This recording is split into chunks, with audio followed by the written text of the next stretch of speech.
Hello and welcome to Ann Arbor, Michigan for WCBN Sports' presentation of Michigan football against Michigan State football. Happy Halloween, everybody. I'm Alex Drain, joined by Jack Molino. We'll have Lucas Vargas on in the second half for today's broadcast. A rivalry matchup, the battle for the Paul Bunyan Trophy, but it's been a long and strange off season. The regular season got underway last week, and now we're ready to rock and roll here in Ann Arbor for the first home game of the regular season. How are you feeling? Not too bad. A little uncanny today in the big house with less than 1,000 fans. Usually it's over 110,000. This is actually the first game since 1975 that there hasn't been over 100,000 in attendance. So a little weird today, but at the end of the day, it's Michigan football, and it's going to be a really good game today against the Spartans and the Wolverines. Michigan and Michigan State very familiar with each other. They have met a lot over the years.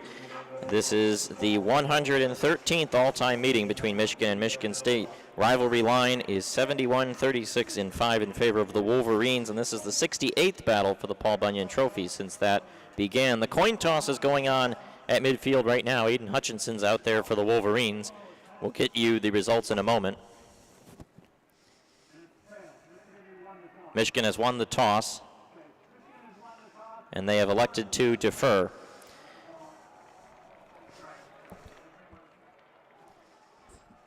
So that means we'll get to see the Spartan offense, and Michigan State 0-1 on the season after a tough loss last week against Rutgers. Any thoughts about how that first game went? The obvious point there to make is Michigan State actually turned the ball over 7 times last game against Rutgers, and a lot of them were some mental mistakes, some miscommunication. So the Wolverines can't expect them to turn the ball over 7 times. So you cannot take the Spartans team lightly. Lombardi is the starting quarterback for the Spartans, his first year starting. He had a few starts in 2018 as a freshman when Brian Lewerke was injured, but he can really throw the ball downfield, but he needs time. So I think if the Wolverines are able to get to Lombardi early, they're going to maybe put some pressure on him and they can pick him off a few times. In terms of the Michigan offense, it looked really good last week, obviously. The first start for the new Joe Milton. He was 15 for 22 with 225 yards. But he can also run the ball, so look for him to get to the outside and maybe score another rushing touchdown today for the Wolverines. Spartans offense, new quarterback Rocky Lombardi out there for them. They've got a rotation of running backs, rotation of wide receivers, very unsettled at the skill position, and the same thing can be said for the offensive line. You've got really a line with 5 weak spots. And you look overall where A.J. Arcuri at left tackle, Blake Buter at left guard, Matt Allen at center, Matt Carrick at right guard, Kevin Jarvis at right tackle, but we expect to see a lot of guys rotating in. In particular, J.D. Duplain will probably rotate in, might see Luke Campbell, Nick Samak. They really don't have a cohesive offensive line unit at the moment, which could be a problem because Michigan's defensive ends are excellent. Kwity Paye and Aiden Hutchinson both had great first week. Both guys get first-round NFL draft chatter. They could have a lot of opportunity to feast here today against a unit for the Spartans that's struggling up front. Yeah, the defensive line, probably the strongest suit for the Michigan Wolverines. Aiden Hutchinson, Carlo Kemp, and Kwity Paye, all returning starters. And Kwity Paye is really quick on the outside. The Michigan State offensive line is really going to have to keep an eye on him and make sure that he doesn't get to Lombardi early on. Well, we're getting ready for the kickoff. Jake Moody will do it as is customary. Back deep for the Spartans, Jaden Reed, the kick returner. Spartans wearing all white with green helmets. Michigan, the maize and blue home uniforms, nothing fancy there. The only people in attendance here today besides us, the media, are friends and family of certain players. They are distanced from each other and are mostly around midfield. The end zone's completely empty except for some cardboard cutouts filling about the first 20 rows of both end zones. Other than that, it is pretty dead here at the Big House in the COVID-19 pandemic season, but we are underway as Moody runs up and bangs that one deep. It will land into the end zone for a touchback. Lombardi will come out for the Spartans. He was 31 for 43 last week with 3 touchdowns, but he also had 3 turnovers on his own, 2 interceptions, and a fumble. He actually fumbled twice, but recovered the other one. Like I said earlier, if he's able to have a decent amount of time in the pocket, he can make some good throws to his favorite wide receiver, number 5, Jaden Reed, but he did not do well under pressure. So let's see if the Michigan defensive line can get to him early. Well, Lombardi heads on out there for the Spartans. 31 for 43 for 319 yards, 3 scores, but 2 interceptions. Michigan State lost 7 turnovers a week ago. That's something they're going to try to correct here today. Spartans come out, 3 wide receivers to the right, and Lombardi snaps it quickly, gives a handoff, and that one just goes straight into a mosh pit for about 1.5 yards. Connor Hayward, the ball carrier, he had 7 carries a week ago for 18 yards. As a whole, it was a work in progress. 39 carries for just 50 yards for the Spartans last week on the ground.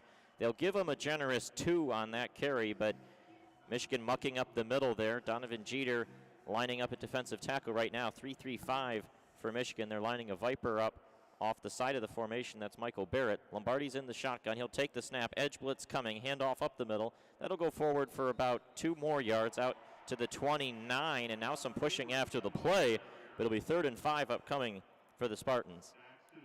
Daxton Hill, the free safety from Oklahoma, former Alabama recruit, comes in from the outside and makes a tackle. He's a really quick defender and can even get into the backfield like he just did there. So here we go. Spartans were 41% on 3rd down last week. They're facing a 3rd and a long 5. Lombardi, shotgun, wide receiver to his left. He motions the tight end Dotson across the formation. 3 wide receivers. He drops back to pass, going to try and throw. That one's tight coverage along the sideline, and it is incomplete. No flags. Looks like Jemin Green in coverage, and that'll be a 3 and out for MSU. The Spartan sideline wanted a penalty there on Jemin Green. He wasn't fully turned around towards the quarterback and didn't really see the ball, but he makes the play nonetheless, and the Michigan Wolverines are able to get off the field for the first time on defense here and forcing a punt at the Michigan State own 24-yard line. Well, Jemin Green had a surprising week 1 in that he was excellent in coverage, and he gets a big pass break up there for the Wolverines. Now Behringer out to punt. Pressure in his face. He boots that one away. It'll land at the 41 and go out of bounds at the 40. So it'll be great field position for Michigan. Ronnie Bell has no play on it. And here comes Joe Milton. And the Spartans defense will try and slow down the Michigan redshirt sophomore quarterback from Pahokee, Florida. Olympia High School, 6'5", 243. He's got a monster frame and had a really good week 1 against Minnesota, but Minnesota struggled defensively in that game and has this season. It's pretty easy for him, perhaps a little bit tougher of a test this week. Spartans still fundamentally sound on defense. Michigan comes out in the pistol. Got Charbonnet, or is that Haskins in the backfield? It is Charbonnet, I believe, and he'll be wrapped up at the 35 for a loss of 4 yards. Spartans right in the backfield there for a big tackle for loss. That'll put Michigan behind the sticks. That was Panashuk, the senior from Roselle, Illinois, Lake Park High School. His older brother played for the Spartans, and he's following in his footsteps, making big impacts on defense for the Spartans. Got Charbonnet for a loss of 6 yards there. Yeah, so this will drop Michigan back. They mark it 2nd and 15 from the 35. Michigan needs to get to midfield. Milton's got 3 wide receivers. He motions a man towards himself. Now he'll take the snap and drop back to pass. Pressure comes in his face again, but he'll roll out, and he'll have plenty of time to throw. Throws across the middle at the feet of Eric All, but did he make the catch? I believe he did. They're saying he caught that one at the 47. Not the best pass there, but All gets low and scoops it up off the turf. Or no, they now are saying incomplete pass. Referees had said he had caught it, but then looked like the side official came in and said incomplete. It looked incomplete from our angle, but we're from pretty far up. So now it'll be 3rd and 15 just like that. You can see Spartan pressure coming through a little bit here early on. And that's exactly what they wanted to do. I think the Spartans coaches saw how comfortable Milton was last game. They want to get to him this game. He takes the snap, 4-man rush. He's just going to step up. He gets hit, and he'll be dropped right at the line of scrimmage. His big body falls forward onto where the line of scrimmage had been, but that'll be a 3 and out. Both teams trade short offensive possessions. Milton didn't look terribly comfortable there, and now Will Hart will go out to punt. He had 1 punt attempt last week. It was blocked. So if he can get this one away, that'll be his first real punt of the season. Panashuk with a tackle for loss and then a sack there, making his impact felt early.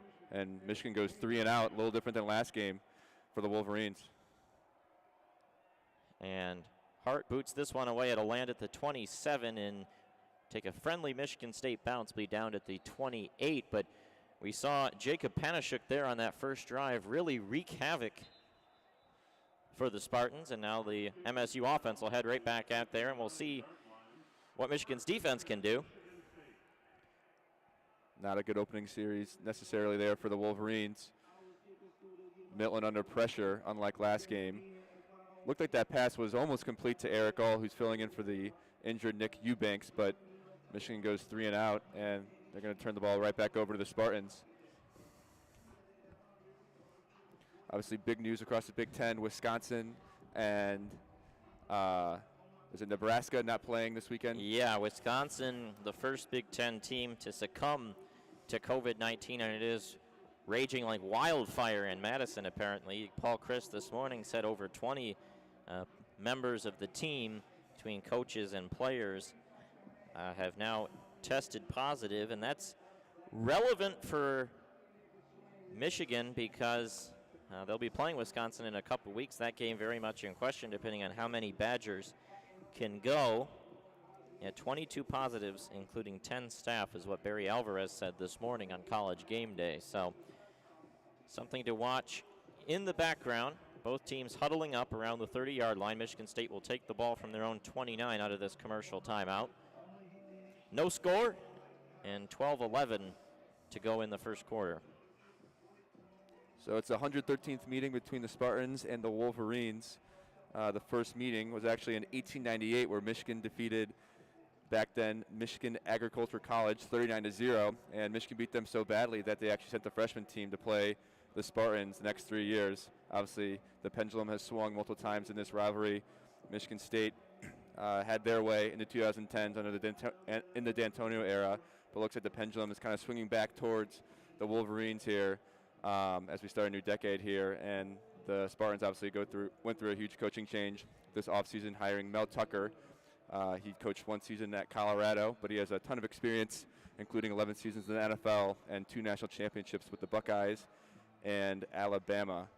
He has quite the resume, and he's looking to compete in this competitive Big Ten East Conference, and his work is for sure cut out for him, I'd say. Yeah, it's going to take some time for Mel Tucker. Recruiting really tailed off in the end of the D'Antonio era. That's some of the problems Michigan State was experiencing in week 1 in their loss at home against Rutgers. Now here on the road in Ann Arbor, there's a 3 and out on their first possession. 2 runs and then an incomplete pass. Lombardi 0 for 1 so far on the day. We'll see how he does here in the second series. So line up under center for the first time today. Lone setback. They go up with a jumbo formation at the line. A couple wide receivers just off the edge of the formation. Now one comes across. They're going to give it to him on the jet sweep out right. A little bit of a hole and out to the 36-yard line. That should be a solid 7-yard pickup for Jaden Reed, the transfer from Western Michigan. They are using him quite a bit. 11 catches for 128 and 2 scores last week, and now he gets a handoff there on first down. It'll be 2nd and 3. Spartans finally get a good play to put them ahead of the chains on this drive. And Lombardi takes the snap, drops back to throw. Pressure comes off the edge. He's going to roll out, just flips the ball underneath, and he's got it complete, and a man shakes a tackle and falls forward for the first down. That was Welch. Aiden Hutchinson almost had Lombardi from the blind side, and that's how Lombardi fumbled twice last week. A little better pocket presence there for Lombardi to escape the pressure and actually complete the pass for a first down. That's the first down of the game. They're out to the Spartan 42. Lombardi's ready to take the snap. One running back to his left. Now he motions him right. 3 wide receivers and a tight end. High snap, but he hands it off. And a big hole up the middle. 50, 45, 40, 35, and down to the 30-yard line. There were Jordan Simmons, the speedy freshman from Marietta, Georgia. Got a little bit of a crease, and he did not miss it there. Michigan lining up in that 3-3-5, and it is a real liability in run defense. And now they go play tempo and a fire it deep. Lombardi throwing for the end zone, and it is caught for a touchdown. Michigan State slinging it out there. Ricky White in the corner of the end zone. You saw the Spartans go hurry up, trying to see who was in coverage. Looks like it was Jemin Green. He was there to make a potential play, couldn't get his hand to break it up. And just like last year where the Spartans come out a little hot early, they do so here again. And MSU takes a quick 6-0 lead. Extra point upcoming for Matt Coughlin. And there it is, Lombardi. You give him an extra few seconds there, he can make some accurate throws. That was Ricky White from Marietta, Georgia. Did not have a really good week last week, but puts the Spartans on the board early. Spartans up 7-0 here. And it was Jemin Green in coverage, We did not have the best week last week in Minnesota, and it's not off to a good start today. And Ricky White just kind of got behind him. The safety was not there, so it was man-to-man coverage. And Matt Coughlin's extra point is good. And, you know, it's an interesting sequence of two plays there because the Michigan lines up in the 3-3-5, something they've tried several times in Jim Harbaugh's era, and it has really just never worked in run defense. And you see right there the exact problem it presents, a big long run for Jordan Simmons. And then while I was trying to see the replay to see who had gotten the big block for the Spartans, MSU hurries right up to the line, gets that play off in a hurry, and that's another problem that's hurt Michigan over the years. They've struggled with tempo defensively, and right there it strikes a long throw to Ricky White. And Lombardi last week had some problems, but when he had time to throw, he wasn't half bad, and you saw a pretty accurate ball right there and a nice catch by White in the end zone. He didn't have a ton of separation, but the ball was perfect. And White just able to hang on as Green got his hand in there to try to break it up. And it's a quick 7-0 lead for the Spartans. Yeah, after the 28-yard rush for Simmons, which is almost a touchdown, it wasn't for Dax Hill, as the last wall of defense there, the Spartans lined up very quickly. It even looked like the Wolverines were ready. And Lombardi throws it right over the head of Green to Ricky White for his first touchdown of his college career, the true freshman. Well, and you see the other issue that presented itself for Michigan last week defensively, they were able to get decent push on the defensive line, but they had trouble filling the gaps at the second level last week. Linebackers and safeties struggled to hold the edge or find where the holes were, and you saw that on the long run. The 3-3-5 is going to get gashed because you don't have the numbers on the line, so it's up to the second level to make the plays. They did not make the plays there on the long run by Jordan Simmons. Yeah, really the only criticism from last game against Minnesota was the rush defense. Ibrahim for Minnesota ran for 256 rush yards, and they really didn't plug any holes, and they didn't do it here either against Simmons, who had 14 carries last week and seems to be the lead back for the Spartans now. Really impressive drive there for the Spartans as they strike first here at the Big House. Well, it'll be a kickoff upcoming. Michigan has Giles Jackson back deep. Cole Hahn expected to be the one doing the kickoff. We'll get confirmation of that in just a moment.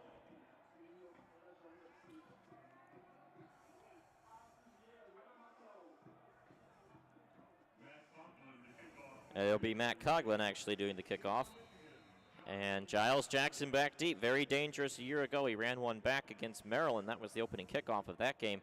Got so bad for opposing teams that in the bowl game, teams stopped kicking to him. They're going to kick to him here. He'll catch it at the 2-yard line and get a chance to run it out. He's at the 25, got a seam, spins around, going to try back outside. He's got more room. He's at the 30, bouncing to the right, 35, 40, and he'll be driven out of bounds at the 41, and that was a pretty late hit.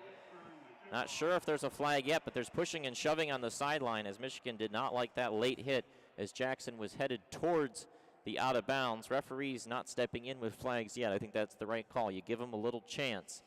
But certainly a late hit there, like he had just entered the white when a Spartan came roaring in. It'll be 1st and 10 from the 40-yard line. Quick 3 and out for Michigan on their first series, but we saw MSU be far more effective on their second series, so we'll see if Michigan can do the same here. Pistol formation, Ben Mason in for the Wolverines. Milton takes the snap, another blitz coming. They give this one off, and there's a big hole, 45-50, 45. That'll be a 15-yard gain for Chris Evans. It's tough to see these numbers, and they've all got a similar uniform and stripes on their hands with the gloves. But Evans will stay in the game after that big pickup. A chunk gain out to the MSU 44. A motion in left side to the right of Milton.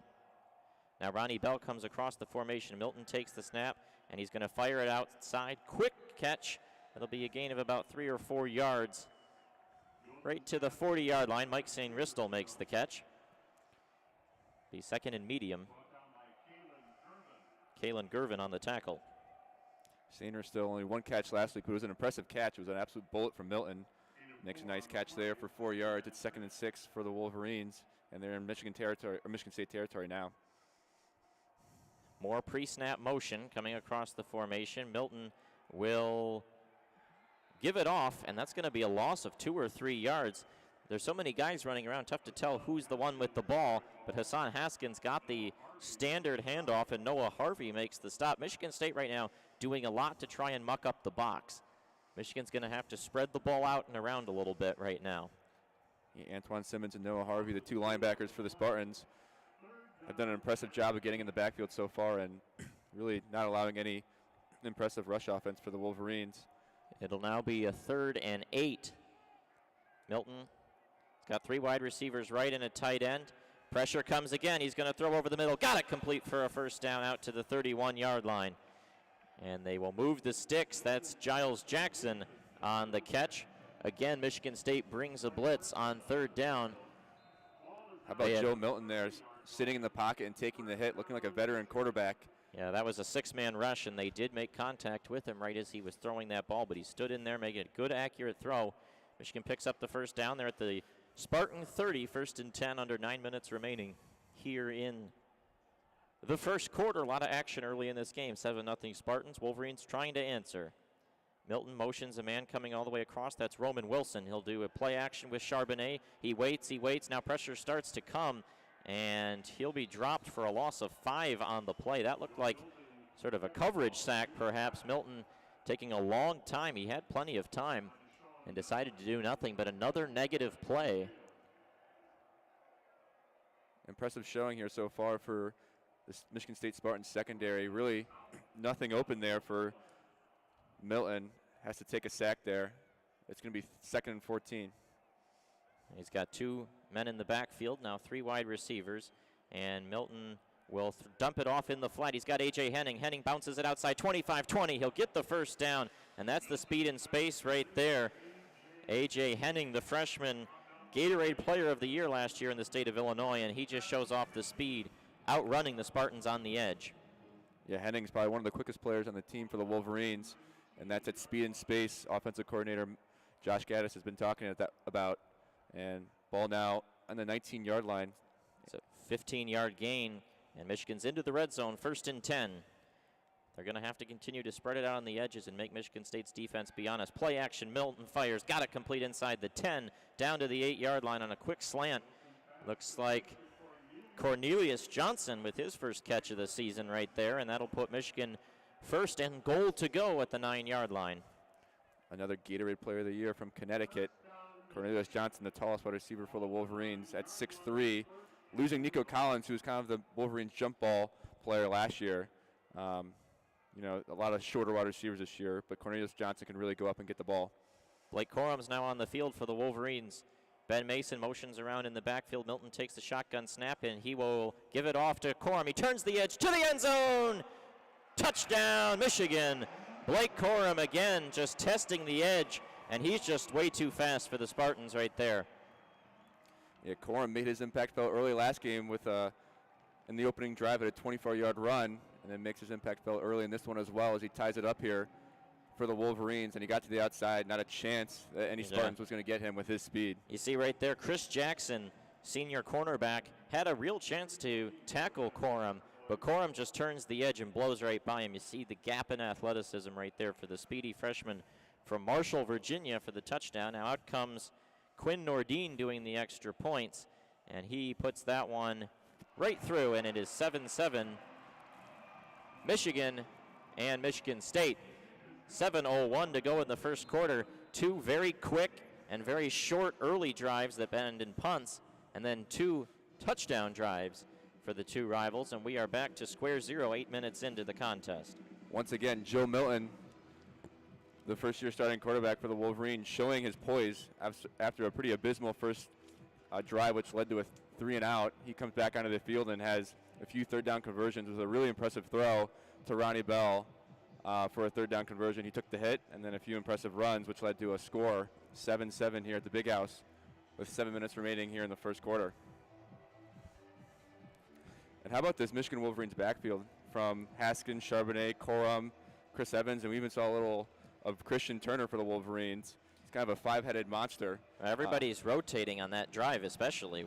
We saw all 4 dudes on the field at one different point, and you could see in between plays how much they were substituting. I mean, 2-3 players running on and off every play between the wide receivers, the tight ends, and the running backs. with that many substitutions, the offensive coordinator, Josh Gaddis, really has to have all the players buy in and really know what's going on. But if you're able to do it successfully, you're going to keep the defense on their toes. And that was kind of seen right there. A lot of substitutions. I think 4 or 5 different players caught or rushed the ball for the Wolverines there. Ultimately a quorum touchdown. Now it'll be Michigan State back with the ball. Their first drive looked pretty feeble. Their second drive, very mighty. One really bad bust for Michigan in run defense. And then that touchdown, Jim and Green's in his hip pocket. That was good coverage, but an even better throw from Rocky Lombardi. And again, that's what he's shown in his time at Michigan State. When you give him time to throw, he can be a very accurate and effective quarterback. It's up to Michigan to make sure he doesn't have time to throw. They've bothered him a little bit so far, but we'll be interested to see how they respond in terms of trying to ramp up the blitzes and knock him off his game. We'll see what type of blitz packages defensive coordinator Don Brown can draw up for the Wolverines. They got to the Minnesota quarterback a few times last week and caused a few fumbles. We'll see if they can do the same thing here. But yeah, like you said, Lombardi, if you give him time, he's going to make an accurate throw with 2 of his really impressive wide receivers, and Jaden Reed and Jalen Naylor, and even Ricky White, who caught the touchdown last possession, the true freshman out of Georgia. And it should be noted that Quinn Nordine did attempt that extra point after not being available last week in what was a rough day for kicking, to say the least, for Jake Moody. He was 0 for 3 on field goals and had a wobbly extra point. Nordine is back for the Wolverines this week and looks like to be, he'll be kicker number 1 this week, but it'll be Moody doing the kickoffs. It was rough for both sides last week in terms of special teams. Well, and Minnesota continued into last night. They missed an extra point that would have tied the game and sent it to second OT against Maryland, and they shanked the extra point to lose. So Minnesota's got a lot of problems right now on special teams. Now Moody runs up and boots this one away. Jaden Reed back deep, and it will land in the end zone about 3 yards deep. So the Spartans will take it from the 25 for the second time today. You truly do forget how important special teams is until your starting kicker is out and you miss 3 field goals, or in the case of the Golden Gophers last week, their starting kicker was out and they didn't even have a place kicker or a person to kick off, and that actually made a material difference in the game. Some of the kicks were only 30, 40 yards, and it actually led to a touchdown for the Wolverines. So here we go, third offensive possession for the Spartans. Lombardi comes out 4 wide with a running back to his left. They'll bring a tight end in motion, and he'll take the snap and give the handoff, running to the right side, no room there, and trying to just fall forward for a yard was the back. Have to see the number as he gets up. That's Jordan Simmons, who busted the long run out last possession, and he'll pick up a generous 2 on that play. Ben Van Sumeren on the tackle. Surprised we're not seeing more of Elijah Collins for the Spartans, who was our leading rusher last year. More of Simmons today. Lombardi in the pistol, 2 tight ends and 2 wide receivers. We've seen this package before in this game. He drops back to throw. Pressure starts to come, but he's got plenty of time. Throws it out wide, and that's good coverage. Oh, they're going to throw a flag. Looks like a potential pass interference on Jemin Green. I didn't see a ton of contact there. Let's take a look on the replay as they get ready to announce the flag. That was only a 3-man rush for the Wolverines. Yeah, I don't know about that. Might have gotten a hand reached around there, but they're going to say pass interference. That'll be a 15-yard penalty and an automatic first down. That'll put the Spartans out to the 42-yard line and a first down. 6:23 to go in the first quarter. Yeah, Jemin Green probably a little too much usage of the hands there.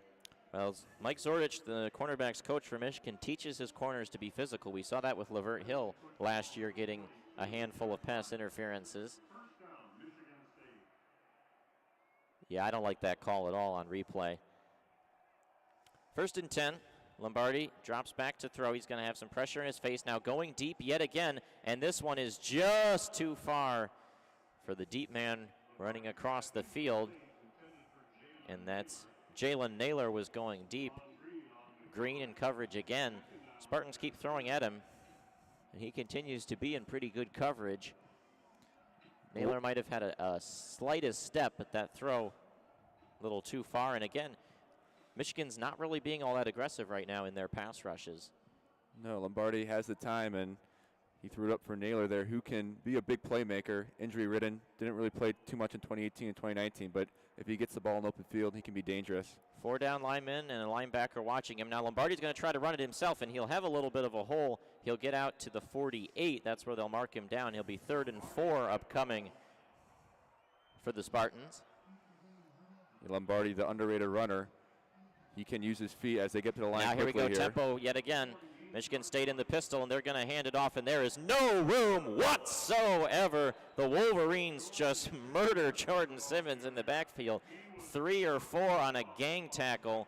Spartans tried to catch Michigan sleeping again in tempo, and Michigan was ready that time. Michael Barrett, the redshirt sophomore Viper for the Wolverines, gets credit for the tackle, but you could have attributed the whole defense on that one. MSU put up no resistance in the offensive line there. Yeah, Michael Barrett, the redshirt sophomore, like you said, the new Viper position. Don Brown's kind of new position he brought from Boston College, played by some pretty good Wolverines like Jabril Peppers and Kalik Hudson. Barrett made. And here comes Barrett, and they're just about to block the punt. He barely got that one off. It's going to land at the 5 and go into the end zone. For a touchback, Michigan will take the ball from the 20, but 4 men in May's pants right up in Behringer's grill. Pretty incredible that both he got it off and didn't get contacted at all. I think it was almost Barrett again. He recovered a fumble on special teams last week. They almost blocked that punt. That would have been huge because Michigan would have taken over possession in the Michigan State zone. But now look at the ball at the 20-yard line to start their 3rd possession of this game. Well, if you're just joining us, a lot's happened here in these first barely 10 minutes. 5:11 remaining in the first quarter. This will be Michigan's 3rd possession. Michigan State's had 3 possessions. 2 ended pretty quickly, including that last one in a punt. 1 long Michigan State drive with really 2 big plays, a deep pass to Ricky White for the touchdown, a long run by Jordan Simmons. Michigan's last drive was a very strong 60-yard drive and a rushing touchdown from 9 yards out by the freshman Blake Corum. That evened the game at 7 apiece. That's where we stand, and the Wolverines will be driving here with a chance to take their first lead in the rivalry game. And this is kind of what you expect. Michigan State always gets up for this game. You think about last year, the Spartans led early, then Michigan was able to assert themselves as the game went on, and you think about that game 2 years ago in the rainy day in East Lansing where it was very tight despite Michigan outplaying MSU for really the whole game, and it wasn't until the end that the Wolverines pulled away. So the Spartans have a habit of hanging around in these rivalry matchups even when on face value they're struggling, and this team is struggling. They lost last week to Rutgers, but they came out ready to play here today.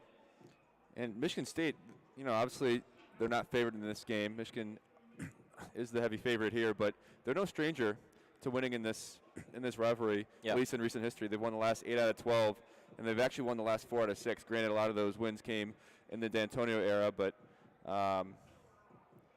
Mel Tucker isn't any stranger to playing Michigan as well. He started his coaching career at Michigan State as a grad assistant under Saban, and then coached at Ohio State for a few years, and I think he won all 4 years against Michigan in that rivalry. So I'm sure Mel Tucker had his guys ready to go, and he probably wanted to get off to a better start than last week where they went down 14-0 to Greg Schiano's Scarlet Knights, which is an absolute abysmal start, and they really trailed the rest of the game, and that kind of cost them. So Joe Milton's out there, 4 for 5 in this game for 42 yards. He has looked a little uncomfortable in the pocket, facing a bit more pressure this week. Took a pretty bad coverage sack on that last drive.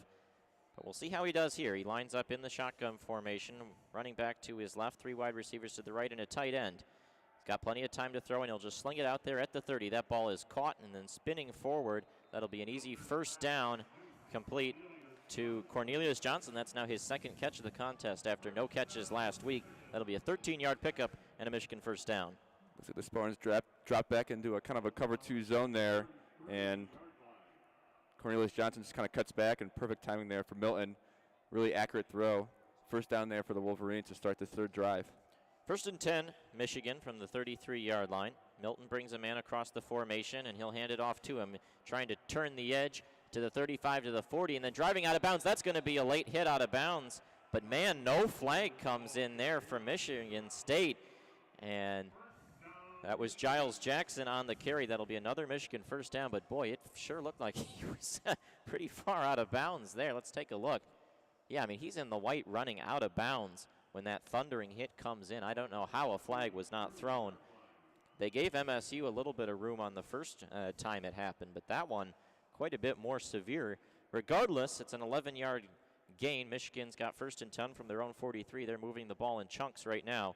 Milton takes the snap. He'll hand it off up the middle. Nice cutback by Charbonnet, and he'll wiggle his way forward for about 5 or 6 yards just shy of midfield. It'll be second and about 4 for the Wolverines. Under 4 minutes to go. Michigan going tempo. Milton comes out with 2 running backs to his side, and now he'll check to the sideline. Yeah, Charbonnet had a really impressive game last week. Had a total of 70 yards, but actually that came all on one run. But yeah, nice cutback there.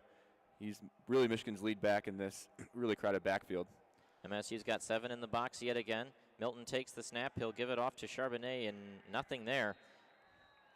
No gain on the play, and it'll be 3rd down and 4. And that's what we've seen from MSU. They're trying to muck up the box as much as possible. Michigan's going to need to continue to eat at the edges to open it up for the interior. Yeah, Michigan really hasn't had any success today running the ball up the middle, really only the outside. Charbonnet had nowhere to go there. 3rd and 4. Let's see if the Wolverines can convert another 3rd down and enter Michigan State territory. This is a really spread formation. 5 wide receivers, nobody in the backfield, only 4 down linemen for MSU. Milton's got time to throw, fires complete. Oh, and that one is dropped off the hands of Eric All. Tough to see exactly what happened there, but the punt unit will come out, and Milton, you could tell, just, rifled that ball. That was out in a hurry. But it's incomplete, and Michigan will punt for the 2nd time today. That sure looked catchable, maybe a little behind All. And 4th down upcoming. These are the kinks you get with a young quarterback. Will Hart will go out to punt. He was 2nd team All Big Ten. Or actually, no, it's Brad Robbins out there. Will Hart did the first punt for Michigan.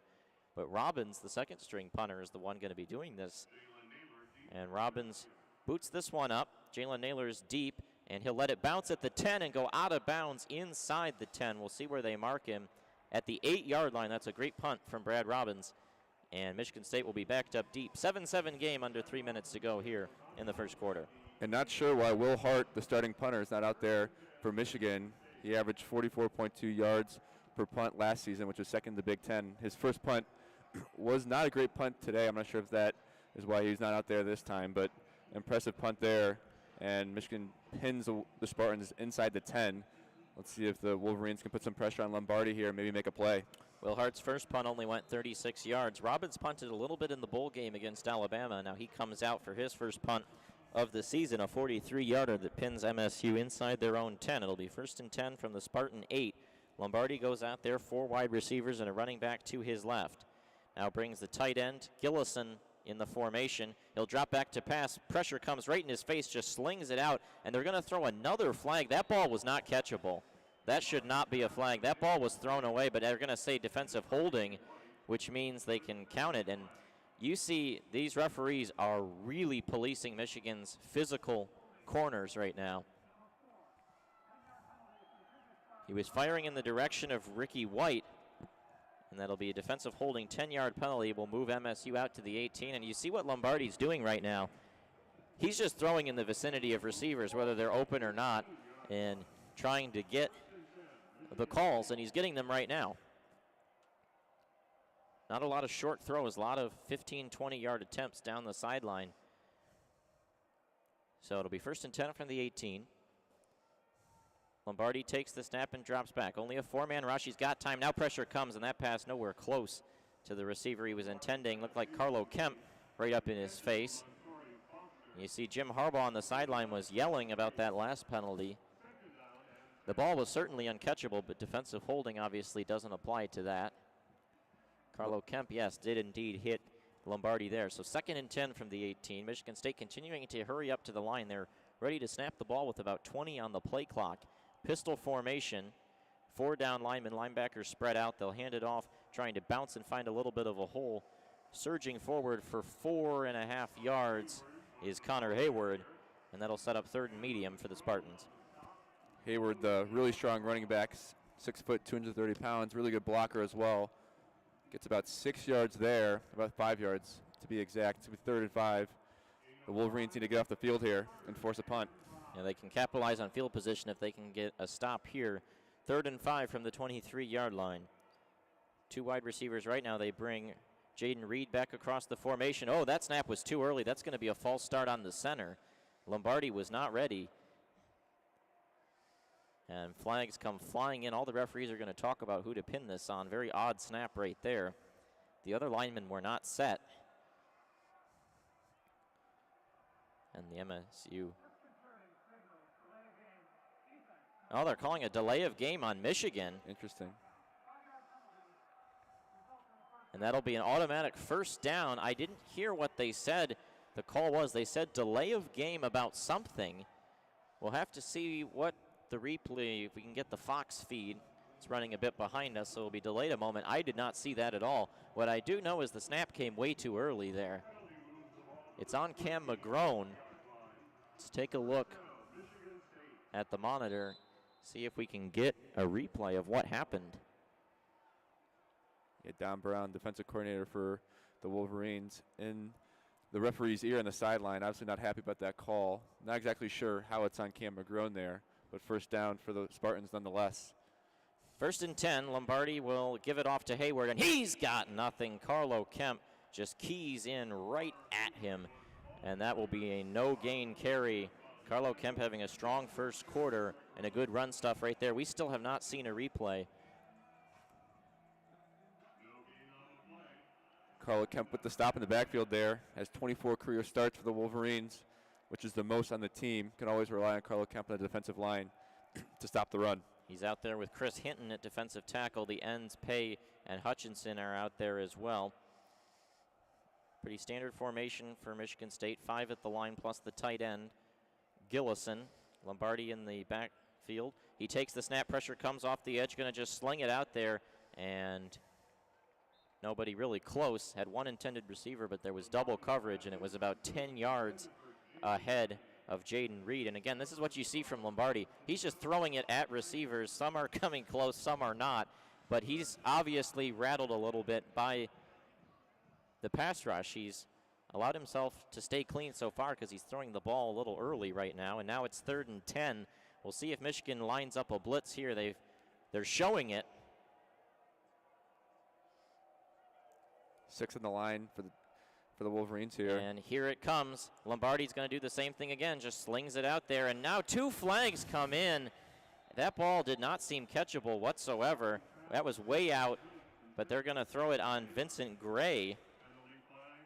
And, I mean, this is being policed extremely tightly, and Jim Harbaugh and the defensive coaches do not look happy down on that Michigan sideline. Michigan State now has as many first downs from penalties as they do from rushes or passes. They've got 2 passing first downs, 1 rushing first down, and 3 penalty first downs. We'll wait to see a replay on that one. It's be on Vincent Gray. Didn't have the best week last week. Had a tough assignment last week against the Golden Gophers, but once again. I mean, there's hand fighting, and Naylor is really selling himself, but that ball was not catchable. No. That was 10 yards over his head. Lombardi just kind of throwing it up and getting bailed out with these defensive pass interference calls. Now he goes under center, and he will hand it off, and again, very little going up the middle for the Spartans. They'll get 2 yards on that carry by Jordan Simmons. This could be the last play of the first quarter coming up.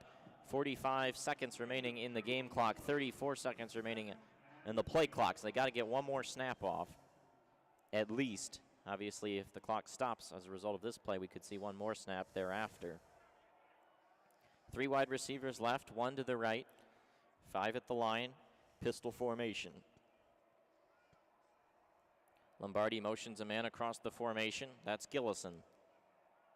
Now he steps up, says something to his line. He's got 8 on the play clock. Now Lombardi will take the snap, and he'll just hand it off yet again, and just nothing going right there. And a gain of maybe 1 yard. That looks like Donovan Jeter on the tackle. And that should end the first quarter. An intriguing first quarter, 7-7. Michigan and Michigan State will be 3rd and long yet again for the Spartans coming up. When we start the second quarter, you're listening to Michigan football on WCBN Sports. I'm Alex Strain. Jack Molino here from Michigan Stadium in Ann Arbor.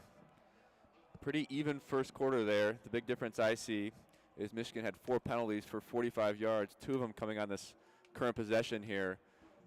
And I really think the Spartans are kind of getting bailed out there by the referees. Lombardi just kind of throwing it up there under pressure. And maybe that was part of Jay Johnson, the offensive coordinator for the Spartans. Maybe that's part of his game plan, is to kind of take advantage of how aggressive, like you said, Alex, these Michigan cornerbacks are. Yeah. Well, and that's the way that Mike Zordich teaches them here at Michigan. You look at the way they play in tight coverage. Now, obviously, that last call, Vincent Gray, was definitely in tight with the receiver. That one probably was a good call. I think the only question is whether the ball was catchable. But I think the one before that with Jem and Green was certainly more questionable. And we still have no idea what happened on that Cam McGrone penalty. Yeah, there's a delay of game. Not sure if they had someone running off the field. Maybe it was a 12-man on the field situation. But 4 penalties for 45 yards is not a good start for the Wolverines. The Spartans have 0 penalties. In terms of total yards, the Spartans lead it barely by 3 yards, 87 to 84. But tied nonetheless here. The Spartans will have 3rd and 8 on the Michigan 44-yard line. A little bit about Rocky Lombardi from Clive, Iowa. Went to Valley High School, which has a rich history of successful high school football in the state of Iowa. And actually, his father was a former Michigan recruit who was recruited by Bo Schembechler in the 1980s, but ended up choosing Arizona State over Michigan. Must have liked the nice weather that better than the cold weather up here in Ann Arbor, and is actually a college coach now. And I think he's actually now a high school coach in Iowa. But Rocky Lombardi has some strong football roots. Actually, and his grandfather was a coach for the University of Chicago football team, which is actually a very successful football program as well. So Rocky Lombardi is no stranger to college football, and he's having a decent day today so far. He is 2 for 6, but one of those completions was a touchdown, which was the only score for the Spartans so far. And it was actually the opening score in this one to put the Spartans up 7-0. Michigan answered with a touchdown, but actually went 3 and out on their next possession. So I was just consulting Lucas Vargas, who is watching the game and will be on in the broadcast in the second half.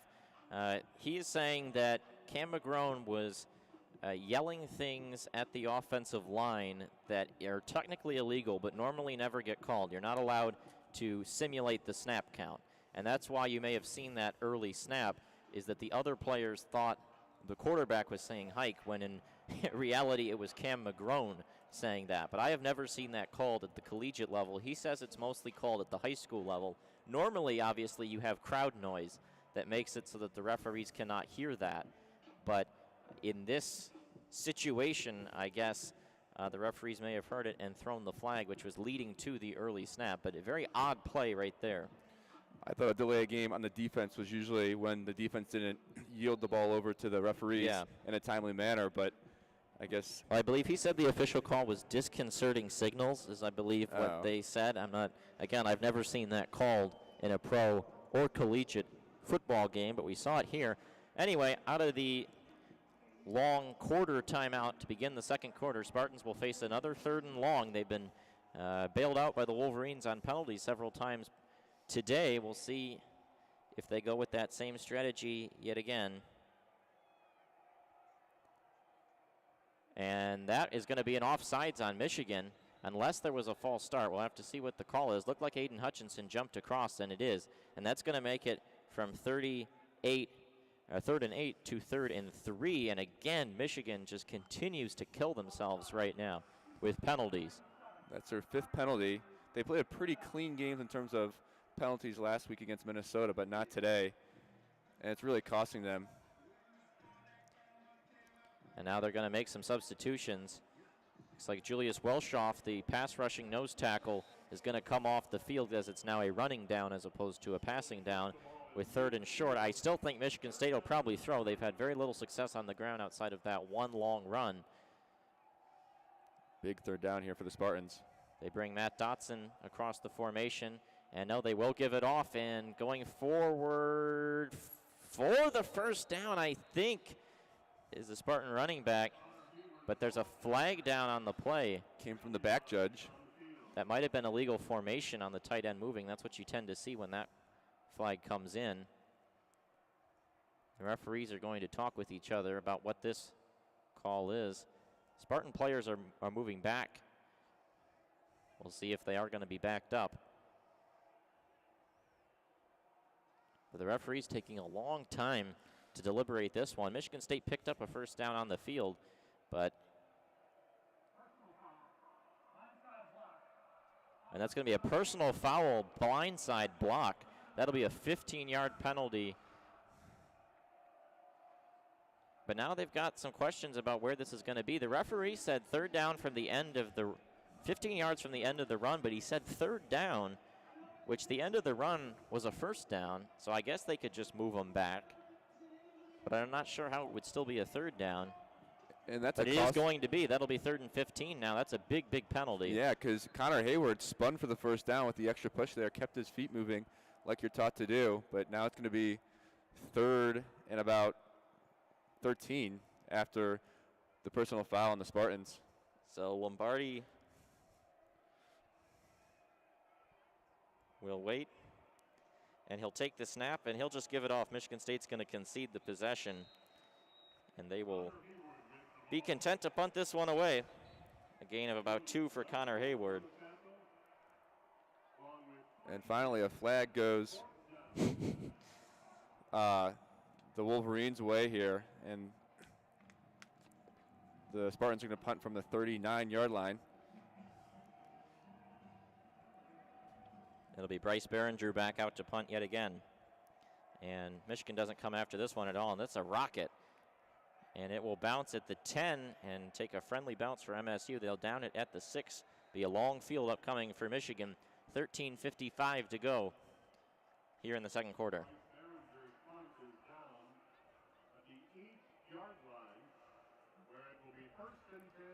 And that's a pretty impressive punt there for the Spartans. They pin him at the 8-yard line. Joe Milton will come out for his 4th series. The first series was a 3-and-out. The second series was a touchdown for the Wolverines. And then the 3rd series, I think they got 1 first down. We'll see what happens here as the Wolverines try to go the length of the field and maybe take the lead here. Milton in the shotgun. Take the first down snap. Got plenty of time to throw, and he'll sling it out towards Roman Wilson. He has to come back for that ball, and I think he makes the catch. Referees say he does. Was going to be close as he had to scoop it off the turf. First catch of the day for Roman Wilson, true freshman from Honolulu, Hawaii. He had 2 catches for 34 yards a week ago. That'll get him out to the 21. It's a nice catch there. Tackle by Kalen Gervin, but wasn't terribly close on the coverage. Michigan up to the line with 20 on the play clock. Milton claps his hands 3 times, and he takes the snap. He's going to throw, got a man complete on a slant. That's Ronnie Bell. Shoestring tackle after a gain of 6 yards by the Spartans. But Michigan continues to get whatever they want in chunks. Yeah, Milton looked really comfortable on that shotgun pass, knew exactly where he wanted to go with the football, right to his number 1 wide receiver, Ronnie Bell. It's going to be 2nd and 4 here for the Wolverines. Well, Michigan's got a lot going on with 4 new offensive line starters, new quarterback, and almost all new skill position players, but they've been moving the ball pretty solidly today.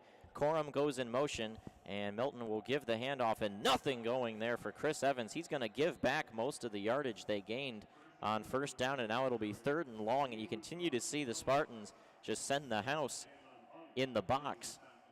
Jalen Hunt on the tackle. There's 7 men there, and the offensive line a mess right there for Michigan. They were pulling a bunch of guys across the formation, really struggling to figure out who they were supposed to be covering right there on the offensive line. So now it'll be 3rd and about 8.5. Yeah, when the offensive line pulls like that, you got to make sure you pick up the right guy and really know where to go there for the Wolverines. Milton takes the snap. MSU brings a blitz. He's going to roll out to his right. He's looking. Now he's going to try and pick it up with his legs, and he will be just about a yard short. He'll pick up 7 or 8 on the play, but he'll be a yard or 2 short. And we'll see if Michigan decides to go for it or not. Looks like it's going to be a punt, and it will be. So MSU comes up with a stop there, but you see the Spartans causing havoc in the box for Michigan's offensive line. And with 4 new starters, you're going to have those problems. Ed Warner's got to get that one figured out. It's an astute play by Joe Milton, but you see a twist there. Looked like Andrew Vistardis struggled to pick that one up. Will Hart out to punt, and he boots this one away. A straight line drive and it'll be caught at the 31-yard line. That'll be another not terribly great punt from Will Hart. And so Michigan State will have the ball at their own 32-yard line. And you knew that was going to be a key factor heading into this game to see if the Michigan offensive line, which is a rather new offensive line, losing 4 players to the NFL last year, if they were going to be able to pick up some blitzes from the Spartans. I think the Michigan State Spartans head coaches probably saw that Milton was way too comfortable last game against Minnesota and didn't feel any pressure. Now they're bringing the pressure to Milton, and he had to scramble there. Almost got the first down there with his wheels, but just short, and Harbaugh decides to punt it away, which is a smart decision in my opinion. But this is the exact start the Spartans wanted. You know, not going down 14 or 21-0 like they did last game, kind of hanging around there like they seem to do here at the Big House consistently in years past. Well, it's also interesting so far when you look at the Michigan offense, they have not tested the Spartans deep so far in this game. They've been sticking to short chunk plays at the moment. Yeah, and that's kind of the third dimension of the Michigan offense that we haven't seen. We do know Joe Milton has quite the arm, but Josh Gad is kind of sticking to these short spread offense techniques like the bubble screen or the power run with Ben Mason leading the block. But we haven't seen Milton really throw it deep and take advantage of these speedy wide receivers on the outside for the Wolverines. And I think they should do that, considering this is a pretty new secondary for the Spartans. But Milton really hasn't had any time to make any of those throws as well. The Spartans are getting to him in the backfield pretty quickly. We also haven't seen any designed quarterback runs from Joe Milton either.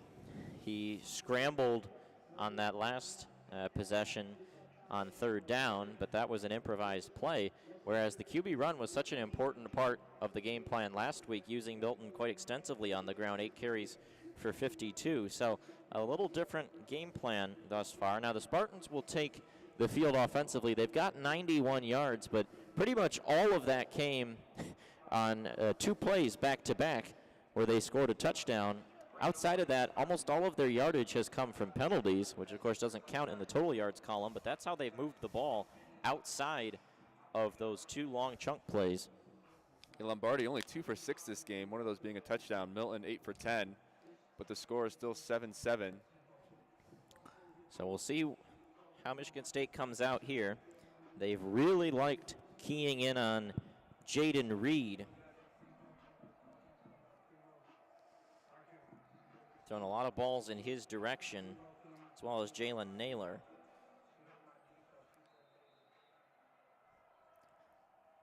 Lombardi will go under center. A lot of men right around the formation. 1 wide receiver out to the right, and it'll be a play action. Lombardi's got some time. He's just going to punt it up. He's got a man open, and it's complete at the 29-yard line and brought down inside the 25. Vincent Gray struggled to make the coverage there, and they're going to mark him down all the way to the 15-yard line. That looked like Jalen Naylor, and you see the athletic issues for Vincent Gray being exposed right there. Jemin Green's been in the hip pocket for the most part, but Vincent Gray has really struggled today. And it'll be first down and 10, Spartans from the 15. And again, you see one of those big chunk plays for MSU. They're in the red zone. Lombardi under center. They'll give it off running to the left. At the 10 inside to the 7. That's Jalen Naylor again. They've got some speedy guys that can test the edge, and you saw it there with Jalen Naylor. And now Michigan State's going to hurry up to the line. Yeah, Vincent Gray had a tough assignment last week against Bateman, the top wide receiver, possibly in the Big Ten for the Golden Gophers. Led up 9 receptions and not necessarily off to a good start today. He's in man-to-man coverage, really no help over the top. And once again, Lombardi with another long throw. Lombardi under center. They'll move the formation around. 2nd and 2. He's under center. He'll take the snap, hand it off. They've got a little bit of room, and it looks like Elijah Collins going forward, or no, Jordan Simmons for 3 yards to the 4-yard line. Again, they continue to struggle on the ground outside of the 128-yard rush. I think it's safe to say that Elijah Collins for the Spartans is probably not going to play this game. Their leading rusher last year hasn't seen a snap today. I wonder if he's injured. Now Lombardi brings the tight end across. He'll take the snap, hand it off to Jordan Simmons, and he'll push forward for maybe a yard. It'll be down to around the 2.5. Under 10 minutes to go in the second quarter. Spartans and Wolverines tied at 7. MSU trying to take the lead. Michigan State will hurry it up. Lombardi takes the snap, play action. Is going to look for the tight ends. Nothing really there. Throws towards the end zone. Very well covered by Daxton Hill, and it falls incomplete. Now be 3rd and goal. Looking for Jaden Reed there, the transfer from Western Michigan. Beautiful coverage there by Dax Hill, kind of covering the cross route. See if Michigan can get a very important goal line stand here, maybe hold the Spartans just to a field goal. Now Lombardi looks to the sideline. 3 wide receivers to the right, 1 to the left. And he's got Connor Hayward in the backfield. I think this could be 4-down territory for MSU. Michigan's got 4 down linemen and the 3 linebackers and 4 DBs. Lombardi takes the snap. Pressure starts to come. Dumps it off. Got it complete. Hayward for the touchdown. Just to the side of Josh Ross. And it will be 13-7 MSU with the extra point upcoming. He got small separation there from Josh Ross and a really accurate throw from Lombardi. And the field goal or extra point upcoming, field goal unit out there. Impressive throw there by Lombardi. Josh Ross was trailing Hayward by just about a yard and fits it in there for the touchdown. Extra point here by Coughlin to make it 14-7. And it is good. So 14-7, Michigan State on top. And again, you look at these 2 offenses and how they're doing it right now. Michigan is sticking to 5 to 8 yard passes, sort of the Georgia offense. Michigan State is going for it all. I mean, they have not had a lot of success in play-by-play, but they've gotten 3 big chunks, and that's why they've got the 14-7 lead. A 28-yard run for Jordan Simmons, 53-yard pass on that drive to Jalen Naylor, and a 30-yard strike to Ricky White for the touchdown previously. Michigan's been able to stop them play-by-play, but they have struggled to contain the big plays, which is something they did well against Minnesota. They kept the lid on the defense last week, but not this week so far. And you have to wonder, when is Michigan going to try to get Joe Milton to throw down the field? Yeah, you know, any big upset, the underdog usually has a few big plays, and Michigan State has had a few of them, like you said, Alex, leading to a few touchdowns. But yeah, Joe Milton really needs to get going. But I think it's going to start on the defensive end for the Wolverines. I think if they're able to kind of get off the field on some of these 3rd downs and get the ball back to their quarterback, Joe Milton, that's when they're going to get going. But yeah, Joe Milton needs to bounce back again and maybe try to tie this up for the 2nd time this game with 9:40 left here in the second quarter. But yeah, Vincent Gray, just not an impressive showing today, allowing Jaden Reed to get behind him. And the Spartans are up 14-7, and kind of a shocking first half here. Well, Michigan State always comes ready to play in these games. And it is rather funny with regards to the Michigan defense that all the offseason Michigan fans were panicked about the second cornerback position opposite Gray. Well, Jevin Green's been fine. He gave up 1 tough catch where he was in good coverage. But Vincent Gray, these 2 weeks so far, has been abused repeatedly by Minnesota and here today by Michigan State. So Michigan fans may well have been worried about the wrong cornerback, you could say. Well, and you knew going into this season that the Wolverines lost a few secondary, specifically Lavert Hill and Josh Metellus, to the NFL. And you knew Vincent Gray, Jevin Green, and Dax Hill were going to have to step up, but they're not showing that today whatsoever. Lombardi taking advantage so far. And actually, an interesting statistic I saw heading into this game is that the most productive run game, the team with the most productive run game in this series has won the last 45 out of 50 games, with a few exceptions here and there. But, I think the game is kind of changing now, and this deep ball has really changed football. And so far, it's paying dividends here for the Spartans. What you're seeing is a really smart offensive strategy from MSU. They're saying we can't protect our quarterback at all, but we know their corners are shaky. So they're just saying every play, we're just going to throw the ball out there, And that's why you've seen some of these balls not even close, because Lombardi's throwing before the routes are really open. Sometimes it's working, sometimes it's not, but when it works, you get 30, 40 yards right there, and suddenly you're in scoring position. That's what we've seen thus far. An astute offensive game plan from Jay Johnson, offensive coordinator for Michigan State. But now we'll see how Michigan comes out and whether they can answer. Kickoff is away, and this one will be caught by Giles Jackson in the end zone, just about a yard deep. He'll run it out. He's at the 15, got spun around. Not sure what they grabbed him by, but he'll be down at the 13. Probably should have fair caught that one. And not a smart move there by Giles Jackson. He even had the sun in his eyes. He's actually blocking the sun with his hand, and then kind of caught it backpedaling in the end zone. Was kind of surprised he didn't take a touchback there. Looked like they got him around the neck, and he spun around and then ran into more players. But Michigan will be backed up deep again, not winning the field position battle right now. They obviously have a lot of trust in Jackson as a kick returner. He's shown good things over his career, but that one not too great. And now Wolverines backed up 12 yards from where they could have been if they just fair caught it. Milton takes the snap, and he'll keep it himself. He's got a blocker in front of him. He's at the 25, and a good shoestring tackle there by MSU. Maybe saved a touchdown, but that's a big chunk pickup, 17 yards to the 30. Yeah, Trey Person with a shoestring tackle. I think Milton might have been on his way to possibly a 50 or 60-yard run there with his speed. Well, Michigan State was completely fooled by that one. They got a great lead block by Eric All, and Milton tried to turn the corner, just got stopped up a little short. But that's a good chunk, gets Michigan out of the shadow of their own goal line. Milton takes the snap, and he'll give it off to Blake Corum, and he gets thumped right at the line of scrimmage. Wolverines struggling to get push against the defensive tackles, which is the strength of the MSU defense, as it has been for many years. Naquan Jones on the tackle right there. Yeah, once again, Michigan hasn't found any success running the ball up the middle, only to the outside. Looks like a Michigan State player is injured here on the far side. Looking at the replay there, Ben Mason, I think, went to the wrong gap. There was a hole, but there was a man filling it, and Mason went to fortify where there were already solid blocks instead of becoming the lead blocker.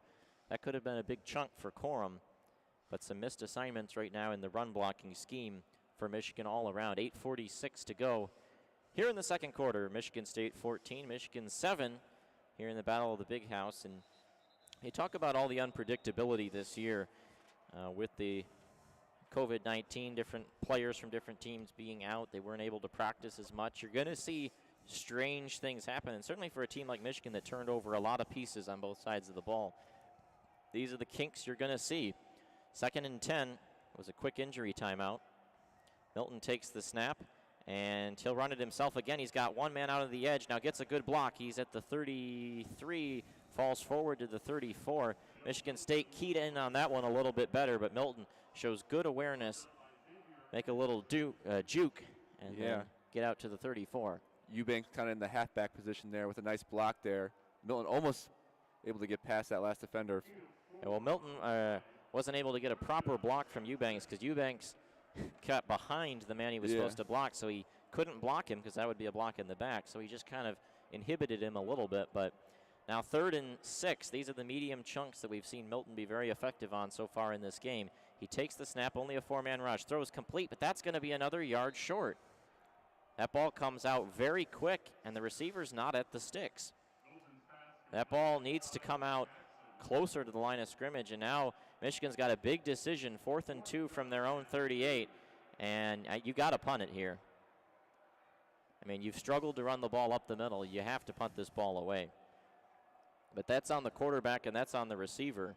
I mean, that's a routine crossing route that, they know it's 3rd and 6. They know they need 6 yards. And Milton needs to probably wait a little longer for Giles Jackson, or maybe it was Giles Jackson, to get past the first down marker and get that first down. Well, because he puts the ball a little low, and Jackson had to go down. Now Will Hart out to punt again, and another not very good punt, but he gets a great bounce at the 25 to the 20. Will roll to the 15. Will Hart rescued this time by a nice bounce. So it seems like we're seeing glimpses of that Michigan offense we saw last week, but just a few mistakes here and there by Joe Milton. More mental mistakes, especially on that 3rd and 6 throw. And Michigan is forced to punt it away again for the 3rd time today and give the ball back to the Spartans with 6:58 left here in the second quarter. So Michigan State will come out. This is the first time all day they've had the ball with a lead.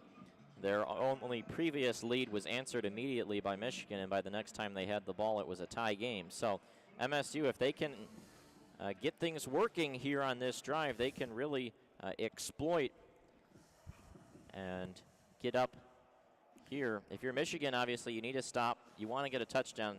Ideally, get the game tied by halftime. You get the ball to start the second half, and you can cruise in there. But they've got to stop these big plays, and you wonder if a defensive realignment could come from Don Brown, because Michigan State is really weaponizing the fact Michigan plays press man, and MSU's got some speedy skill players. Inexperienced, yes, but they do have the athleticism to find some gaps, and we've seen that with Jaden Reed down the field. Yeah, that press man defense works when you're able to get to the quarterback, but Cam McGrone, Josh Ross, and Michael Barrett, some of those linebackers, Michael Barrett being the Viper for the Wolverines, just not able to get to Lombardi yet today and make any ill-advised throws. So we'll see if Don Brown does switch up the defense here. But this is really a pivotal drive or possession in this game. If Michigan's able to get off the field quickly here and maybe tie up the game before halftime, that'd be huge. But on the other side, if the Spartans are able to score on this one and take a 2-score lead heading into halftime, that'll be bad news for the Wolverines. Well, again, Michigan has struggled to get to Lombardi because he's not sitting in the pocket very long. No. He's been very good at getting these balls out, and he's just thrown them out there, generally where only the receiver can get them. A lot of them haven't been necessarily close, but if they're not close, you can still potentially get a favorable call on the penalties, and that's something they've weaponized. I mean, he's only 4 for 9 in this game, but 2 of those 4 completions went for 30-plus yards. So that's pretty much their whole offensive strategy right now. Punt it up and see what happens.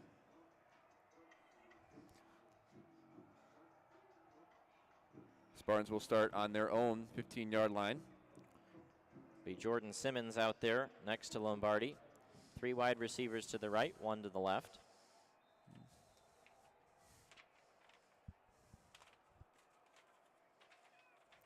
This is the 3-3-5 look for Michigan. We'll see if MSU runs the ball to try to exploit it. They will, and there's the hole out to the 20-yard line, maybe to the 21. That's a 6-yard big chunk pickup. I still don't understand why Michigan rolls with the 3-3-5, because it can be gashed very easily on the ground, as we saw right there. Now Michigan goes tempo, or Michigan State goes tempo. That one thrown out and dropped by the receiver, and just like that, it'll be 3rd down. Jalen Naylor dropped that pass. Michigan was going to have him short of the sticks anyway, but put that one on the turf. Yeah, 2 quick plays to start this one. It's going to be 3rd and 4. Michigan has a chance to get off the field quickly. Yeah, if they can get a stop right here, only about a minute will run off the clock on this Spartan drive.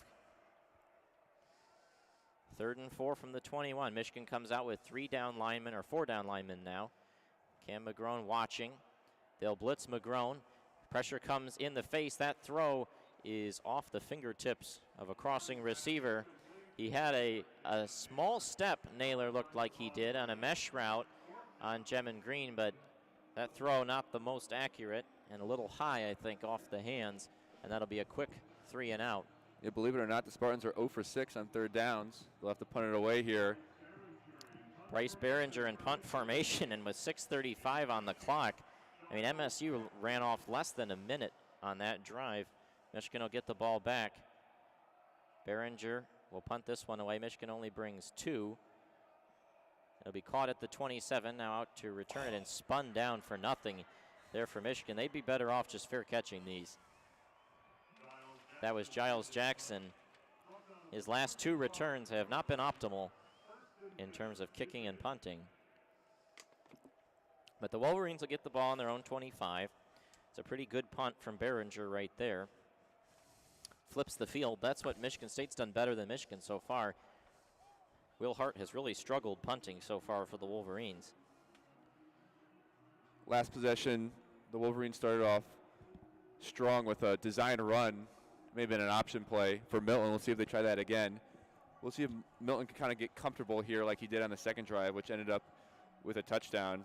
Maybe get Blake Corrin, the freshman running back, going a little bit as well. Well, they need to stretch the ball out a little bit more.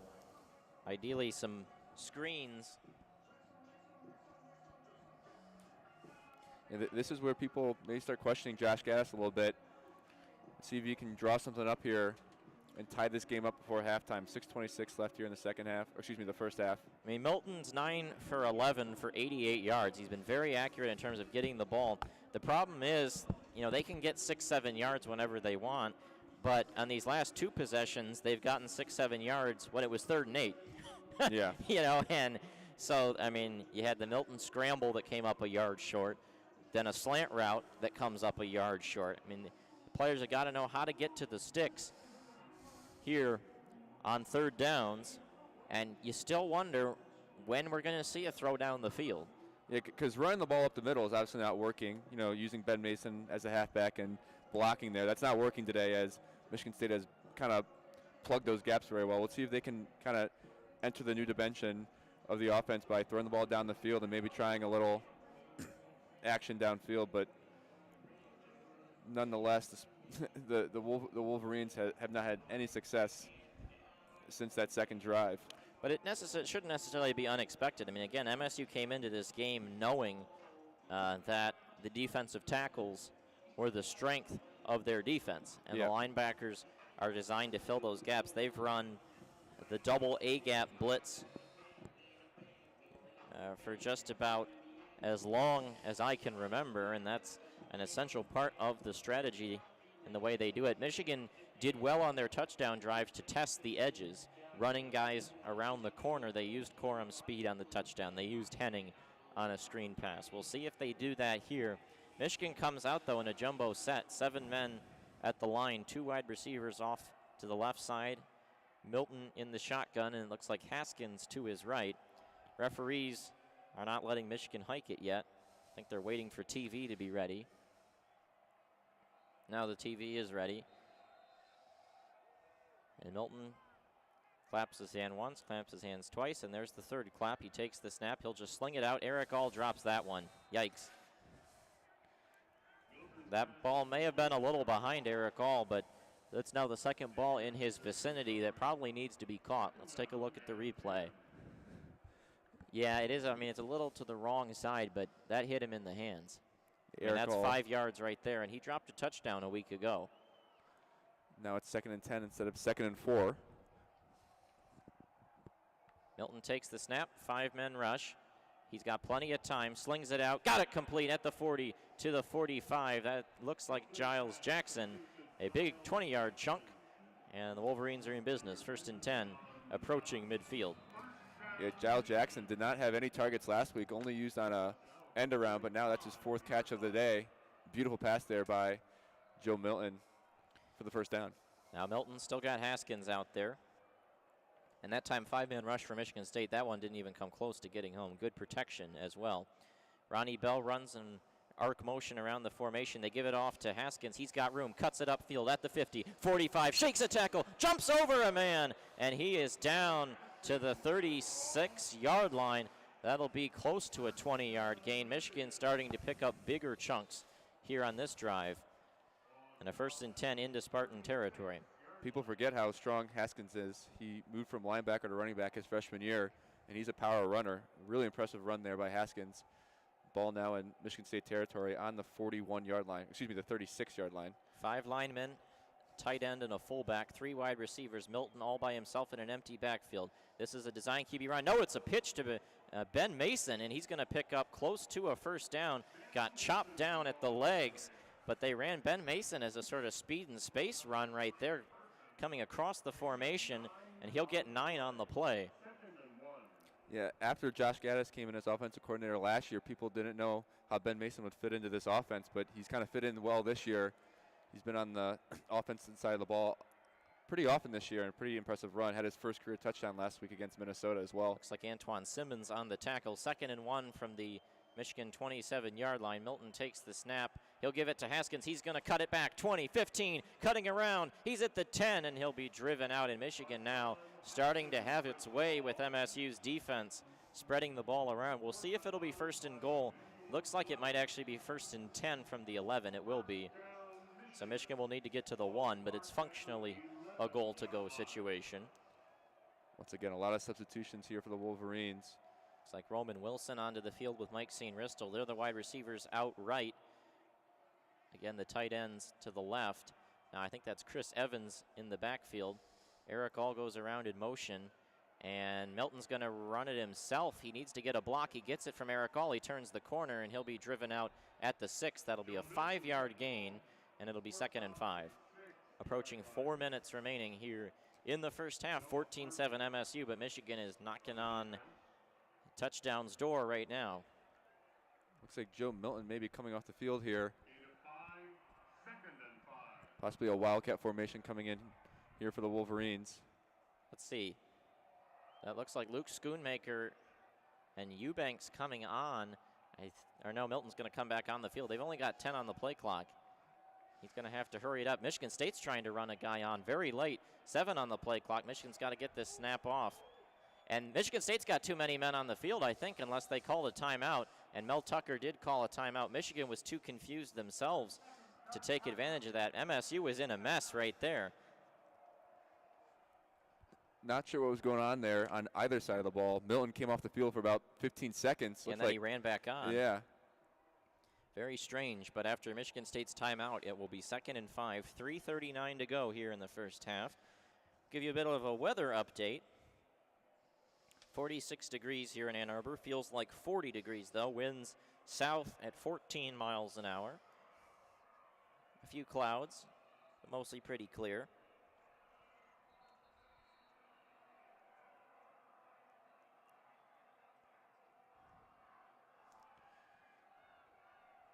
This drive all started with a nice pass from Milton to Giles Jackson, and then a few nice runs. But Milton actually off the field here's this time. The Haskins cat is out there. Hassan Haskins is going to take the snap, and he's got nothing up the middle. Does a good job to plunge forward for 2 yards, or maybe just 1. Mason was in the backfield, kind of in pistol formation there. Haskins really didn't follow Mason, his blocker, there at all. I mean, the problem with that is that Michigan State's got 10 men in the box. Yeah. I mean, that's man ball right there, just trying to grind forward. And now 3rd down and 4, and Haskins is still out there. Milton is still on the sideline for 3rd and 4 from the 5-yard line. Not really sure why the Wolverines are going away from what was working this drive with Milton on the field. Well, this is very strange. Still about everybody at the line right now for Michigan. And Haskins is going to do a pop pass, throws to the end zone, and it's incomplete. MSU almost picked that one off. A dangerous throw, just lofted in the air. And now Michigan's going to send the field goal unit out there. Jeez Louise. Carter Selzer, a walk-on tight end, was the intended receiver, and Antoine Simmons leapt up there and used all 6 foot 225 of himself to tip that thing. Hassan Haskins cannot throw that ball because there is a defensive player there. I mean, if it's wide open, great, but now out comes the field goal team, and Quinn Nordine threads that one through. So it's 14-10 MSU on top. 2:49 to go here in the first half, but a very strange end to that drive, to say the least. Yeah, what a puzzling end to that drive. It was quite a successful drive. Got the ball all the way down to the 6-yard line, and then they took Joe Milton, their starting quarterback, off the field for 1st, 2nd, and 3rd and goal. But what a play by actually Carter Selzer. He kind of turns into a defensive back there. Yeah, he had to break that one up. And takes it away from the Ann Arbor native, Antoine Simmons, who almost picked that one off. That would have been a huge play. But not sure what Harbaugh and Gaddis are thinking there.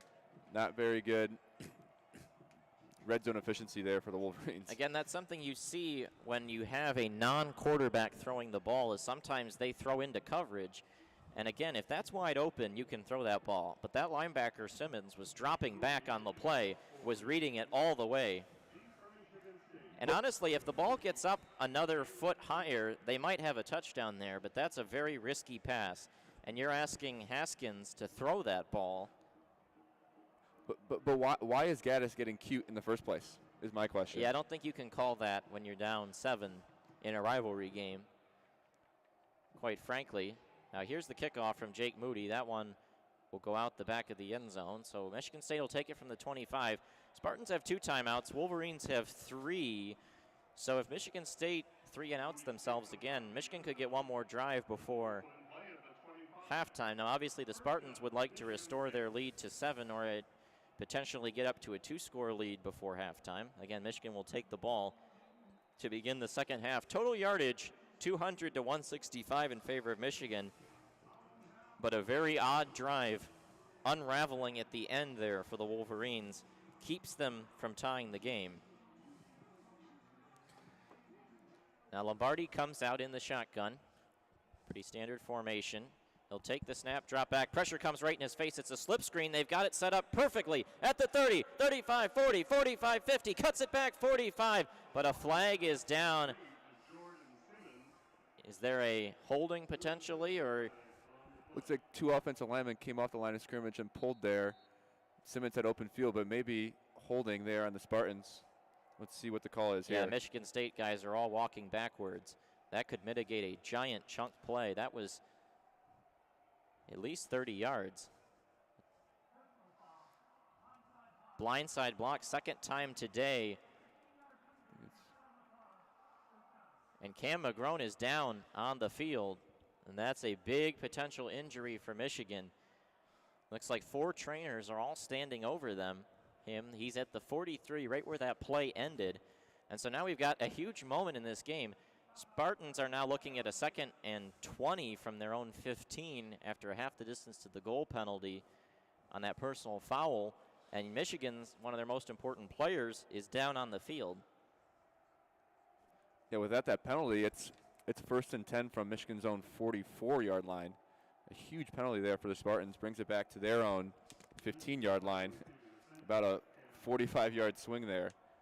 But yeah, Cam McGrone down on the far side. Not exactly sure how the injury happened. I think it happened at the very end of the play. And I see the blindside block on replay. That is a good call. But we'll see. McGrone got hit. We haven't seen a proper replay yet. That replay cut off too early. McGrone's just laying out there. I'm not sure. Doesn't look like he's alive right now. Looks like they're tending towards his left leg. Let's take a look here on replay. Now we get to see the proper replay. He tackles Simmons from behind. I don't see anything there. Not sure what it is. That looks like a pretty standard tackle to me. I didn't see anything get bent. Cam McGrone, a pivotal part of this Michigan defense, kind of a breakout year last year.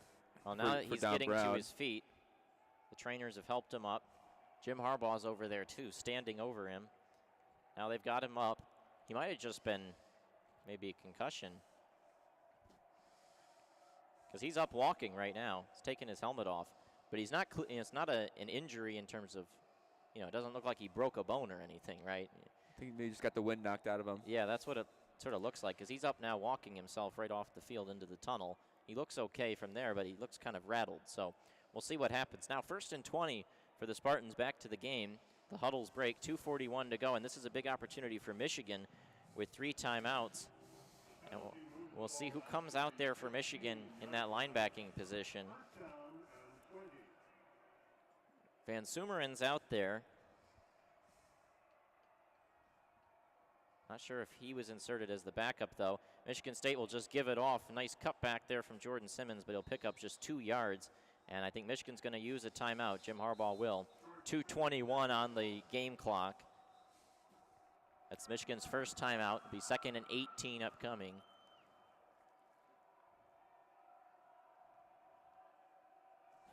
Michael Barrett coming off the edge there forces the running back to go inside.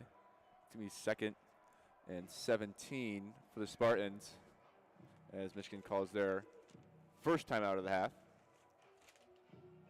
Yeah, if Michigan can stop them on 3rd down as well and call another timeout, they'll have over 2 minutes to drive down the field and maybe take the lead in this one after an absolute abysmal end to the last drive where they drove all the way down the field and settled for a field goal. Adam Shibley was in that play. We saw him a couple snaps last week, number 45, who looks like the backup middle linebacker, walk-on. It's not going to be Kalel Mullings, who, we also saw a little bit last week, but he's a true freshman. But Shibley manning the middle right now. Now Lombardi in the pistol formation brings his tight end across the formation, and they'll just give it off again. A little bit of a hole for a second, and the running back will pick up 2, darting past a few Wolverines, but then a gang tackle. Brad Hawkins on the play. Connor Hayward, the carrier there. Now 3rd and 15. This is Michigan's chance to get off the field. And given what we've seen from the Spartan offense, you have to think they're just going to punt this ball up down the field and see what happens. That's worked for them offensively. And now in a 3rd and long, that might be their best bet. Michigan takes their second timeout, and they can get 2 minutes of time to try and drive and take this lead before halftime if they can get a stop here, but that's very much in question. Michigan State has been poor on 3rd down when they've been asked to convert it, but when they've asked Michigan to convert it for them, it's been a lot more successful. So that's what we'll see what happens right here. Yeah, Michigan has to stay penalty free here on this 3rd down. Michigan State will most likely just run the ball up the middle, and then Michigan will probably use its final timeout and have the ball punted away to them. But 3rd and 15 for the Spartans on their own 20-yard line, a pivotal 3rd down in this game here. Some Spartan fans complaining about that blindside block call. Those are very marginal normally, but we've seen tight refereeing all around, except when it comes to late hits out of bounds, apparently. But 3rd and 15, Michigan State on the field, 2:14 to go in the second quarter. 3 wide receivers and a tight end. Simmons to his right. Lombardi claps once, he claps twice, he'll just give it off. Jordan Simmons gets 1 yard. Jim Harbaugh calls timeout immediately, and here we go. Get to see a Joe Milton 2-minute drill to try to restore a Michigan lead. It would actually be their first lead of the game. And they'll get an opportunity upcoming, but we'll see if Bryce Behringer can get another really good punt off. He's been good in this game so far. Came into this week, 2 punts, 50 yards was his average.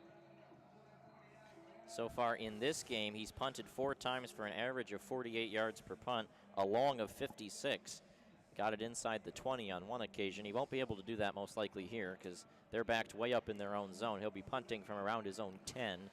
Giles Jackson's been a little rough in the return game these last 2 chances he's gotten, but he stands at the Michigan 25.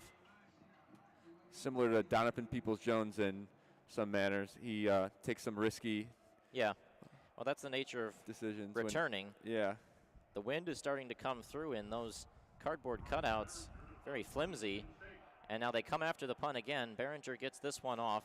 Jackson bounces back. It bounces over his head. It's going to roll into the end zone. He picks it up. He's going to try and return it. He's at the goal line, spun around at the 3. He bounces off of it. Outside at the 10, 15, 20. Gets a block, 25, 30. Cuts it back. And it's out to the 31. One of the strangest returns you will ever see. Did that touch his hand? That's the he must have thought he must have thought he touched it, because you would not have run back into your own end zone for that. But what a job to make something out of nothing. Spun around at his own 2-yard line. It looked like a safety potential. Reminiscent of DPJ last year a little bit. Just I don't think he touched that. It didn't look like it on replay. We'll see if we get a better look from Fox here in the booth. Let's take a look. No, they're not going to show that.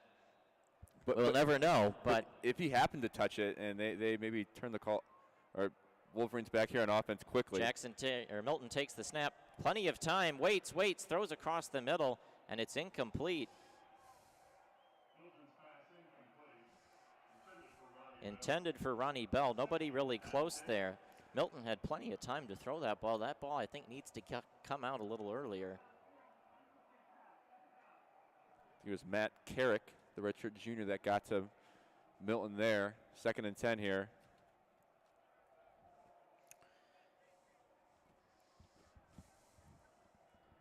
Second and 10, 1:47 on the game clock. Milton takes the snap, 4-man rush, but he's got plenty of time, and that ball, he had Ronnie Bell wide open over the middle, and that ball was 15 yards too far. Not close there, and now 3rd and 10. Michigan was moving the ball in chunks on their last possession, and right now, not in any rhythm. I mean, Milton had Ronnie Bell wide open over the middle, and he blows the top off that ball. Yeah, almost a miscommunication there between Xavier Henderson and Trey Person on the back end there. And just like that, 3rd and 10. Milton takes the snap, 4-man rush. He's got all day to throw. Fires down the field. Got it complete. Roman Wilson out to the 41-yard line. That'll be a 1st down and 10 for Michigan. 1:38 to go here in the first half. What a play there from Milton. After a poor throw the play before, steps up and makes a confident throw to his freshman, Romain Wilson from Honolulu, Hawaii. Milton gets quickly up to the line, 3 claps, and he's got the football. Now he's going to throw out to the side looking for St. Ristel, but he telegraphed that throw, and jumping the route was Shakur Brown, and it's incomplete. He stares St. Ristel down right there. Probably not going anywhere with that ball, and the clock stops anyway. Yeah, that's the gift for Michigan, is that the clock stops. And, of course, with Quinn Nordine back in the lineup, you can attempt a field goal from just about anywhere once you get maybe 5 more yards. But you'd like to get a lot closer. Milton, time to throw. Now he's going to roll out to his right. Looks like a flag comes in for holding. Completes it over the middle. Got a man to the 35 or 34-yard line. Looks like Cornelius Johnson, but a flag down and where you would expect holding. I think it's going to be on Andrew Stuber. 56. Did they say 56? I thought maybe 64. Not exactly sure who that is. Well, here they might have gotten the number wrong. Holding regardless. We'll push back the Wolverines back into their own zone. It'll be 2nd and 20. Now the clock starts running. 1:10 remaining in the first half. They're on their own 48. They need to get to the Spartan 32. Michigan State rushes 4 again. Milton's got plenty of time. Going to throw down the seam. Got it just over the head of the receiver. Looking for Ronnie Bell, but that might have been a little too high for Ronnie Bell to have a chance at. And now you're at 3rd and 20. After 2 big plays, looks like everything was going right for the Wolverines. Then a penalty and an incompletion there. Now it's 3rd and 20. I mean, it's a good ball in the sense that only Ronnie Bell has a shot at it, but it was still probably about 6 inches too high. And even if Ronnie Bell catches it, he got popped in the back by the safety there. Now Milton takes the snap. 3rd and 20. He's going to roll out to his right. Everyone on his heels just going to throw. Got it to the 45-yard line. That's not going to be enough. Cornelius Johnson dragged down. And now Mel Tucker takes his 2nd time out. And Michigan will try to pin him deep. And it sure looks like the Spartans will go into halftime with a lead. You'd like to get a field goal out of that drive at the least. Well, you just see an odd drive there from the Wolverines. And you could tell that not being able to run the ball, I think, may have had an effect a little bit. Yeah, after a big offensive play where you pass the ball for 20, 25 yards, you like to, run up to the line and then in the shotgun formation run the ball quickly to get a few extra yards, but they just don't have that today. It's not part of their arsenal. And then the incompletion, then the holding penalty kind of held them back. They're going to be forced to punt here.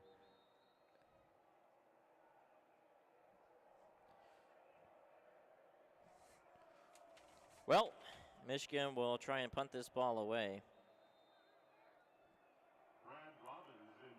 And Brad Robbins is going to be out there for Michigan on the punt.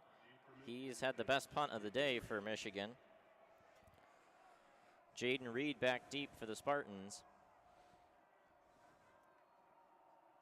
And this punt booted high and arcing. It's going to land inside the 5, and it'll go into the end zone. Michigan's coverage team couldn't get in there in time to down that one. They would have had a shot at it. MSU will take it from the 20, and instead, very little field position gain from that punt. Now, does Mel Tucker, with a timeout left here, 47 seconds left on the clock, starting at their own 20, does he try to push the ball upfield and try to score and take a... Well, I certainly would. I mean, your biggest plays have come when you throw the ball down the field. Yeah. I would continue to try to do that. That's worked in this game. Yeah, Michigan probably going to play some sort of prevent defense here to eliminate any type of big play downfield. 40 seconds remaining in the first half. Michigan State 14, Michigan 10. Michigan has outgained the Spartans by nearly 60 yards, but they are looking at trailing going into halftime. MSU's had 2 good drives and very little on any of the other ones. It's basically been when they get chunk plays. Lombardi takes the snap. Pressure comes off his edge. He's going to throw not close to any receivers. Had a man kind of underneath, but was way over his head and way into the sideline. Intended for Jalen Naylor. Yeah, Lombardi only 5 for 12 on the day. But once again, 2 of those plays were just huge plays that led to Michigan State touchdowns. Cam McGrone still in the locker room, which means Adam Shibley is still filling in at middle linebacker. And they're just going to give it off, trying to run around the edge, and nothing going there. Michigan's going to wrap them up. About 3 to 4 yard loss on the play by the Spartans, and I think they're just going to take it to halftime. Yeah, Adam Shibley gets his first tackle. Clock rolling, and yeah, Michigan State's already, their bench is already headed to the locker room with 15 seconds on the game clock. So that will bring us to halftime. Our score, Michigan State 14, Michigan 10. A pretty solid showing by the Spartans. They came out ready to play. Michigan has outgained them, but they've been unable to convert on some of these drives. Michigan will get the football to start the second half. It'll be myself and Lucas Vargas for the second half. Jack, any last thoughts about this first half? Really, that one drive where Michigan had it all the way down to the 5-yard line and took Joe Milton off the field, kind of a puzzling end to that drive. But other than that, I don't think the Wolverines need to panic whatsoever. I think if Michigan's able to eliminate some of those big plays that went the Spartans' way, I think the Wolverines should be able to pull this one out in the second half. But I think Joe Milton needs to kind of settle in. Yeah. He settled in that first game very well, but doesn't look too comfortable today, partly because the Spartans are bringing the pressure. But the Wolverines should be able to win this one if they're able to maybe get to Lombardi, create a few big plays that go their way. But it'll be an interesting second half. Impressive start for the Spartans nonetheless. Yeah, certainly if Michigan can clean up the laundry defensively and be a little cleaner on that side of the ball and just convert on offense when they get the opportunities. Michigan has done some things right, but it's going to take a little bit of tweaking in the second half to do so. MSU's got the lead. It'll be an intriguing second half, and we'll be back after halftime in about 18 minutes.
Welcome back here for the second half of action between Michigan and Michigan State here on WCBN Sports' coverage of Michigan football. I'm Alex Strain, joined now by Lucas Vargas for the second half.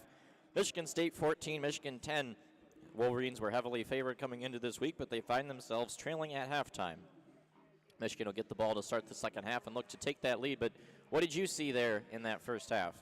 I mean, what I saw was a lot different than what happened last week for each of these teams. Michigan State, a team that turned the ball over several times, a team that really didn't look like they were strong on the offensive line, held their own enough, and they allowed no sacks. They allowed 2 tackles for loss, and I think that difference in the game, where you don't turn the ball over either, has allowed them to just stay competitive. Michigan State, they're not moving the ball necessarily that effectively on offense either, but what they are doing is getting a lot of penalty yardage off of the failure of Michigan to cover one-on-one, and I'm very confident that what was told to Rocky Lombardi, at least in the pregame meetings, was if you see a guy in man-to-man coverage, defensive back with his back to you, you got to throw it to that receiver, because you're either going to get a completion or you're probably going to draw a penalty, and so far that has worked out. Michigan State's doing a really good job as well with their formations, I think, to attack the man coverage, doing a lot of stacks, a lot of bunch formations with the receivers to just try and confuse some of the young DBs in the backfield for the Wolverines, and try and take advantage of that one guy that's always up trying to play press man. And for Michigan on the other end, it's just been mistakes at inopportune times, whether that's on defense not being able to get off the field because you're committing pass interference or jumping off sides or whatever it may be. And then offensively for the Wolverines, I feel like they've gotten to a rhythm a few times, but then they've gone away from what's made them successful. I'll go back to the Hassan Haskins drive where you hand him the ball and he's getting chunks of yards, really the first time we saw him all afternoon, and then you decide to try and get cute with it and go with that wildcat formation they really like on the goal line. And I think there's a time and a place for that formation, but I don't think that far away from the goal line that's the right idea. And then I don't really think that it's also the right time to try and set up a pop pass out of that formation either. So, Michigan's got to find an identity here on offense. It's definitely been a much more challenging game than they expected, I think, and I think that might have shocked them a little bit coming into this game. But they get the ball first coming out of halftime. We get to see the adjustments that they've made, and I still think Joe Milton has looked pretty solid and comfortable in the pocket. He's just got to be able to move the ball a little bit more downfield. I think they're going too short on offense right now. Well, this is really going to be a tone-setting drive for this second half, because if Michigan can get their first lead of the game, score a touchdown, they can really assert themselves and put the pressure on MSU. MSU's been the one in the driver's seat most of today. So we'll see how that goes. Matt Coughlin will do the kickoff. Giles Jackson has been an adventure in the return game so far today. And this is a squib that is going to be picked up by Giles at about the 8-yard line. He'll cut it back across. He's at the 20, 25, and he'll surge forward close to the 30. A gang tackle there and a mosh pit, and now some pushing and shoving after the play. The referees have let the players skirmish a little bit. We've seen a lot of flags elsewhere, but not much in terms of post-play stuff. No, that's a good point. A lot of flags during the course of action, but after the play there have been a few, rough-ups, but no actual penalties thrown yet for those kind of scenarios. And the squib kick, it's an interesting strategy. Minnesota had to try it a few times last week. That was more because they didn't have by a kicker. necessity, you're right. But Michigan has good field position here, and they come out. Let's see what they do. 13 for 20 in the first half is Milton. He takes the first snap. It's a design QB run. He's got a hole. Oh, couldn't find it, though, and he'll be brought down after a gain of 1. It's a good tackle there. Trying to see. Antoine Simmons, he really does a good job of just getting underneath that pull block and just trying to make a pile. And, Milton is not the most nimble guy. He's very big. It's going to take him a little while to get going, and just making that pile stops him up. Very good job here by Antoine Simmons. So 2nd and 9. It's a good first stop by the Spartans. Milton takes the third clap. Now he'll get ready to throw. Fires over the middle off the hands of Mike St. Ristel. That would have been a first down. That's an accurate ball, but the Michigan receiver just can't make the catch. Yeah, I think Milton's really been on the money this game for the most part. Had a couple errant throws in the first half, but there's been some very catchable balls that have also been dropped, and that's an example of them. And now you're in 3rd and 9 on your opening drive at halftime. Yeah. Can't afford to go 3 and out coming out of the gate. And that ball hits St. Ristel in the hands. That needs to be caught. We saw a couple of drops in the first half from Eric All. Spartans only rush 4. Milton should have time. He's going to step up, though, and gets hit from behind. and he'll be dropped. That'll be a 3 and out. He'll fall forward for a couple yards, but now Michigan State will get the ball right back. And there you just see Milton very uncomfortable in the pocket. Four-man rush. He felt a little bit off the side from Hayes, but nobody was really in his face yet. Then he steps right up and runs right in to the rushers. Yeah, I was surprised that he felt the need to take an angle out of the pocket. I feel like he could have either stepped up, like you said, stayed in the pocket, looked for a throw for maybe a second or two longer, or just tried to go up the middle between the hashes instead, trying to take more of an outward angle. Gets tackled from behind. So now Michigan State with the lead will get the ball back and booted away by Will Hart. Another terrible punt from Will Hart, and that will be down at the 38-yard line. I don't know what the story is with Will Hart, who in the past was an excellent punter, but today he has been awful. I mean, Brad Robbins has been far better than him. I'm not sure either. I think the strategy with a low punt like that is to get it to bounce and just roll, and you're expecting the receiver not to catch the ball basically, and you're hoping that bounce gets going, but that ball died. Yeah, as that soon ball as it hit the turf. It isn't traveling it far hit at the all. turf and died, and now Michigan State, with great field position, really doesn't flip the field at all, and Michigan defense going to have to step up now.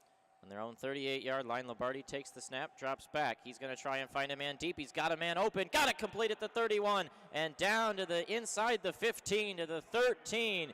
Michigan State, and Ricky White blows by Vincent Gray again, and Rocky Lombardi makes that pass accurately. It's just an easy throw. Vincent Gray has just not been able to stay with these guys in their hip pocket, and I don't know how much longer Michigan can afford to stay in this man-to-man defensive coverage. Lombardi takes the snap, going to try and throw for the end zone. That ball not close. Again, Jemin Green's been good in coverage as he was right there. But Ricky White matched up against Vincent Gray on that catch. We've seen Gray against other guys. I mean, Gray was the guy Michigan thought was their number one corner coming into the season. He has been quite bad in the first 2 weeks. Jemin Green's been fine. Well, I think there was a false sense of security after last weekend with Rashad Bateman. I mean, Bateman really didn't get anything that deep down the field going, but he still had a good day, all in short passes. Minnesota's offensive line did a terrible job last week, though. 2nd and 10 from the 12-yard line. Lombardi takes the snap, and he'll hand it off. Nothing there. Maybe 2 yards up the middle, but now it'll be a big 3rd down and 8. Just 2 minutes into this second half of football. Michigan needs to get off the field and force a field goal. Shibley on the tackle. Yeah, you said it. Big 3rd down here, and Michigan has to hold this to a field goal. I mean, the worst thing you can do in a game where you're favored so heavily like this is just keep giving Michigan State opportunities, and Michigan State feels like they're in it right now. You got to get a stop. On the plus side, your corners can't get toasted down the field on a short field like this. Lombardi takes the snap. He's got time to throw. Now pressure comes, fires to no one in particular. That ball way out of the back of the end zone. And good coverage. Michigan will get off the field, and now here comes the field goal unit. Matt Coughlin will go out there to try to put Michigan State back up 7. They held 2 separate 7-point leads in this game. And this is kind of the story of Michigan State's offense. They get 1 or 2 big plays, put themselves in scoring position. Outside of that, they can't do much. No, I mean, this offense hasn't just been slicing and dicing Michigan. I mean, like you said, it's either been off these penalties, mostly through pass interference, or just a receiver getting by someone, and Michigan State throwing against that man coverage. Coughlin's 27-yard field goal attempt is good. Coughlin, the redshirt senior's got a lot of experience. He's now 3 for 3 on the season on field goals. So MSU 17, Michigan 10. This drive is a big one for Michigan, a big moment where you look in the mirror. And that last drive, I mean, they had a 1st down on 2nd down, and it was just dropped. There's so much momentum, it felt like, coming out of last week, and you were wondering how it was going to carry into this week, and you just haven't seen the same production replicated in a lot of areas. And last week, it wasn't like Michigan was just throwing the ball down the field either to get big chunks of yards. I mean, they were doing a great job running the ball and then just getting the ball out, into open areas and letting the quick receivers do something with the ball in their hands. And haven't seen that a lot today. Just not a lot of opportunities. They keep going to these slant routes as well in their offensive sets, and there just haven't been a lot of room for yards after the catch out of those slant routes. And yeah. I think that's been a great thing that Michigan State has done defensively, is they've prevented the receivers for the Wolverines of getting those yards after the catch that is really going to be probably the difference in the offense this year. Well, again, you go back to the lone touchdown drive Michigan had where they were really testing the edge, and they got Corum around the edge, they got Henning around the edge. That's where Michigan has the advantage because the Spartans are mucking up the box. They're sending a lot of guys up the middle. It is up to Michigan to make them pay off the edge because otherwise, yeah, you can get chunk plays on slant routes if your receivers catch the football, but it doesn't get you those big plays that MSU has been getting. And for Michigan, offensively, there's been a lot of substitutions going on as well, and that's not necessarily a bad thing. You know, Michigan's a very deep offense with a lot of pretty interchangeable guys, but my thing with substituting at a significant level, at least, you know, in a sport like football, is that you don't really let one guy get going. I think last week they really did let Hassan Haskins eventually just kind of carry the rock and get into a rhythm, and I think that worked out really well for the offense. We haven't seen a running back, I don't think, you know, really double it up in this game so far. They've just been switching the backs every drive, and I don't think anybody's gotten into a rhythm like that.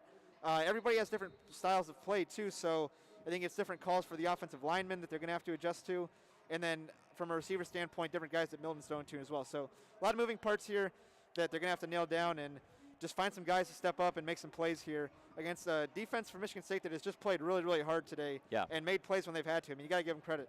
Well, let's talk about the storylines for Michigan. I mean, you've got 4 new starters on the offensive line, a center that has started 1 career game, a new quarterback who started 1 career game, almost entirely new wide receivers who only got limited work a year ago. And you're going to have some kinks in the offense, and we've seen that this week. But they don't have a lot of room for error as that kickoff by Coughlin goes out the back of the end zone, so Michigan will take it from their own 25, and that's kind of the problem. You know, you can have these blips, but now you're in a position where there's still plenty of time in this game, don't get me wrong. Only 12:26 remaining in the third and then the full fourth quarter, but you're going to have to be a little better here, more cohesive. I don't know. I think they got to be more deliberate. Is really, I think, the word that they need to be. You got a guy with all the moving pieces, all the new parts of the offense. They do have a guy that's consistent. That's Jalen Mayfield. Yeah. And they've got to find a way to run behind him. You know, he's got to be the guy that's leading the charge offensively, and they've got to find a way to get momentum behind him. Michigan comes out, 6 men at the line and a tight end, and Milton's going to roll out to the side. He hits Eric All, but All's not going to be able to, or he does shake a tackle, but he gets nothing on the play. Linebackers right with him the whole time. And that's not quite getting the edge, and All's not really the guy that you would necessarily want in that situation. Xavier Henderson right there on the tackle, no gain, and again, 2nd and 10, now you're behind the sticks. Yeah, they're trying to get a mismatch with a tight end on a linebacker, but at that point, Michigan State does a good job of just reading the play and making a pretty big tackle for no gain. 2nd and 10, Milton takes the snap and drops back. He's got all day to throw, fires, got a man complete. That's Roman Wilson at the sticks, and he'll make sure he gets the first down. He almost stepped back behind the line. But Roman Wilson, I think, has been the most consistent receiver so far this season for Michigan. Well, he has been, and that was a very dangerous throw. Michigan has done that a few times so far today where Milton has a very strong arm, but throwing to the opposite side of the field from the opposite hash, that's a hard throw to make on a comeback route, and nearly intercepted there. Linebacker just a little bit too underneath, but Milton's arm is being tested by this offense. Play action, pressure comes off the edge. Milton feels it. Now he'll step up and just dump it off to Zach Charbonnet, and Charbonnet is dragged down by the ankle after a gain of about 3. I think that's a play in the progression of Milton's offensive growth where he's just going to tell Charbonnet someday down the road, like, hey, you block the guy that's matched up with you, and I'm going to try and lumber forward and get to those first down markers. 2nd and 5, you know, you're not in a bad spot by any means, but I think that's an area where Milton will have to be more comfortable as a runner with how big he is. The 2nd and 6 officially. Wilson comes across the formation, and Milton will give it to Hassan Haskins. He bounces off a tackler, falls forward, and he gets about half of what he needed. It'll be 3rd and short-ish on 3rd down, approaching 10 minutes remaining in the 3rd quarter. 17-10 MSU. Michigan close to midfield at their own 42. They need the 46 officially. I mean, 3rd and 4, you've got to be able to get 4 yards when you need it out of your offense.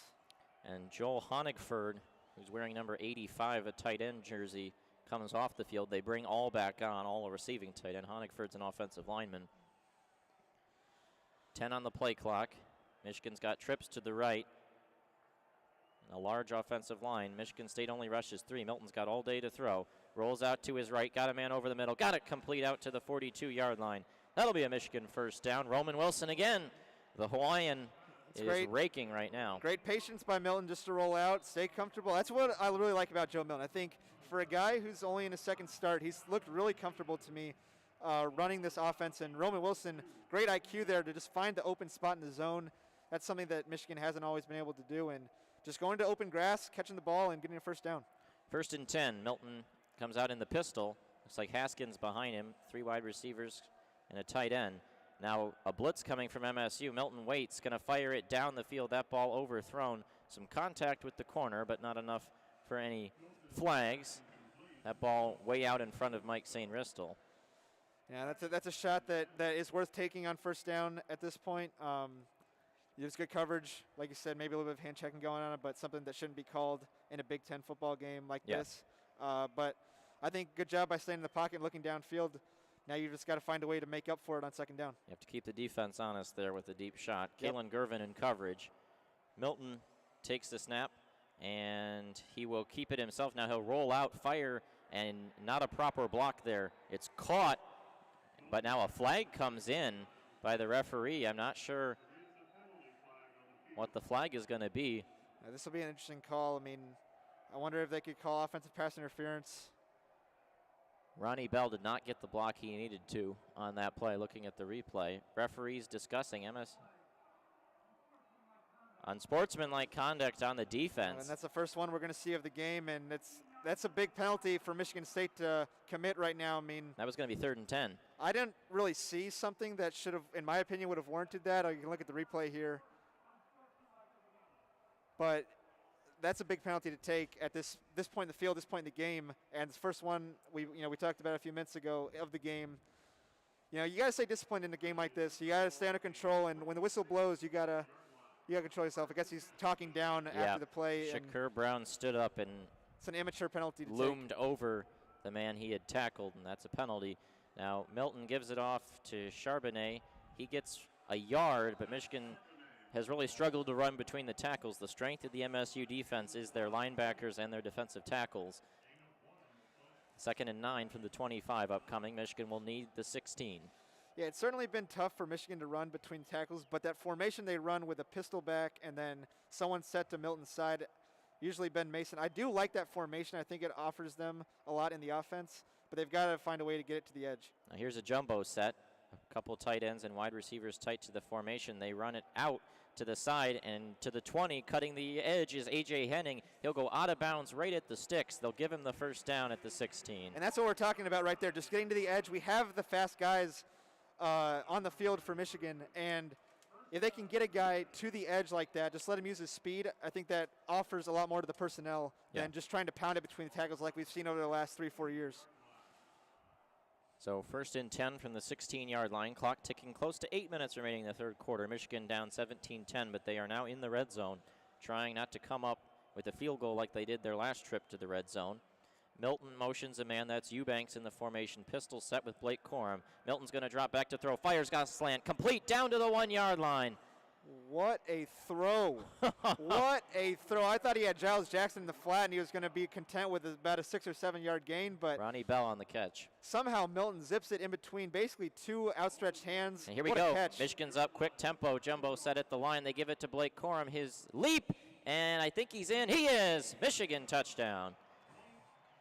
And Blake Corum, his second rushing touchdown of the game. And the Wolverines have evened the score. Yep, good job getting to the line, just getting organized, getting the tempo, not worrying about a review. I mean, you don't know if Ronnie Bell might have got in on that catch initially, but just getting up to the line of scrimmage, running a play, and getting the ball in the end zone, finding pay dirt. Some great momentum on that drive for Michigan when at times, there was some third downs and a penalty as well that propelled them, but it's a much-needed score for the Wolverines, as you said, when the drive started.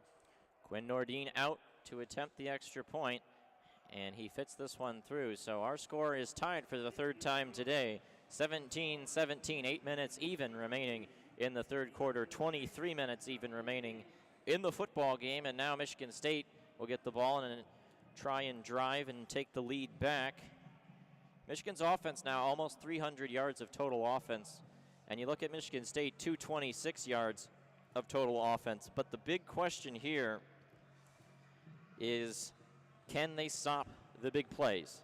You look, a 50-yard pass to Ricky White, 53-yard pass to Jalen Naylor, and then the 30-yard pass to Ricky White for the touchdown, and a 28-yard run by Jordan Simmons. I mean, if you total those up, I don't have the time to do it right now, but that would account for about 80% of Michigan State's rushing and total offense between those 4 plays. And I think something that you have to take into account if you're the Michigan defense is that you're playing man-to-man defense because you like to blitz so much, but they also haven't blitzed really all that. They haven't gone all out on the blitzes in this game yet, but they're still playing man-to-man coverage. And if you're not going to blitz and get to the quarterback, right, no sacks in the game like we said, then you're leaving your corners who already aren't what they were in the past on an island by themselves. And that's just not going to set them up for success. Like, if you're going to play that man-to-man defense, then your linebackers have to get home, right? Your defensive ends have to get home. And Michigan hasn't done that yet. And the defensive backs are the ones paying the price. So, if you're going to play man-to-man defense, you have to get home or you have to blitz. And really, frankly, they haven't done much of either. Yeah.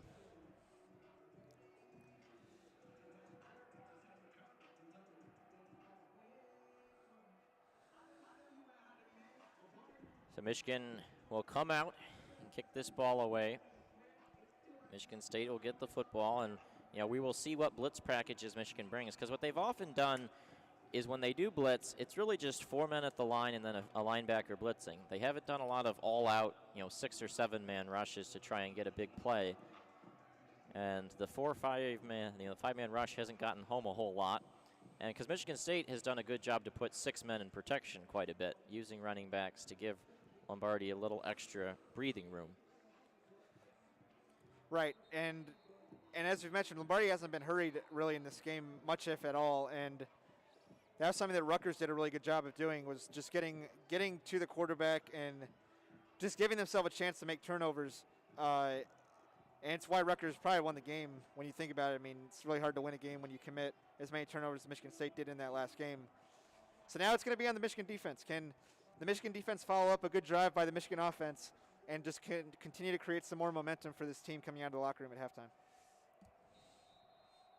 Kickoff, as usual, will be Jake Moody. 17-17, fun rivalry matchup on Halloween. Happy Halloween, everybody, on WCBN Sports. Alex Strain and Lucas Vargas here at Michigan Stadium, Wolverines and Spartans. Moody runs up, boots this one away. That one's going to be caught right in sort of the corner there in front of the end zone and run out past the 20 and dropped at the 21 is Jaden Reed. Odd kick, kind of landed in the corner there where the pylon is. It's an interesting spot to catch the ball, too. I mean, well, you kind of have to catch it because there's a chance it could take a bad bounce and be a live ball. Right. I mean, I'm surprised that, I would have said fair catch there, but yeah. So I said fair catch, or else you either let it bounce in the end zone or try and go out of bounds. But you're right, you have to catch the ball in that scenario. So MSU will start at their own 21. Lombardi will go under center, which he's only done a little bit today. Lone set back, and they'll bring a man across the formation and give it to him. That's Connor Hayward. He tries to do a little stutter step, but he'll gain maybe 3 on the play. Duo tackle there by Ben Van Sumeren and Adam Shibley. Yeah, and those two made the tackle, but Jamon Green is the reason why that play was able to be made. He did a great job setting the edge, just getting to the outside shoulder of his receiver, trying to block him, and making that ball have to be cut back inside. He's the one that set that play up to be stopped for a short gain. Lombardi lines up in the pistol, dueling tight ends on each side and 2 wide receivers on each side. Play action, and he's going to roll out. Lombardi's going to try to throw across the field. He's got a man complete at the 36, now forward to the 38. Got a good matchup there with Josh Ross, the linebacker, struggling to stay in coverage on a mesh route.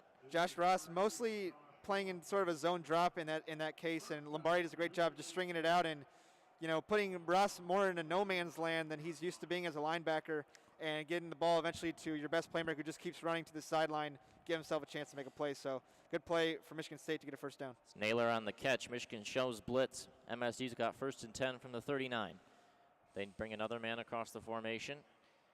And Lombardi will give it off, and no running room right there. Dropped for maybe a loss, if not just a no-gain rush.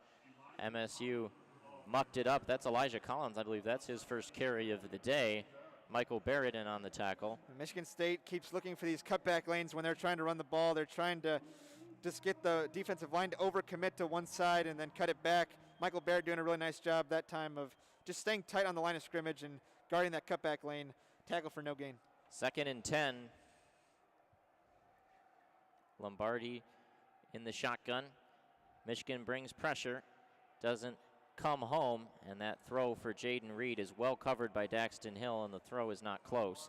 Incomplete, 3rd and 10. And Daxton Hill just getting your head around on that coverage, even though he's on his hip and maybe a step behind him, just getting your head around gives you a chance to not have that penalty thrown on you, and that coverage able to be successful in that time. But it goes back to what I was saying at halftime, where Lombardi, I think he's just being told, if you see a guy's back, you got to throw it to him. That pass wasn't close. Now 3rd and 10 from the 39-yard line. Lombardi takes the snap, drops back, got time to throw, waits, fires over the middle, got it complete, and then a breaking a tackle at the 43-yard line of Michigan is number 7, Ricky White. No pressure at all. Lombardi all day in the pocket, and it's a 4-man rush there, and MSU has 6 guys to nullify it, and now down behind the play is Kwity Paye. He's way back where the line of scrimmage was, and now this could be the second huge injury on defense for Michigan after Cam McGrone earlier in the game. Yep.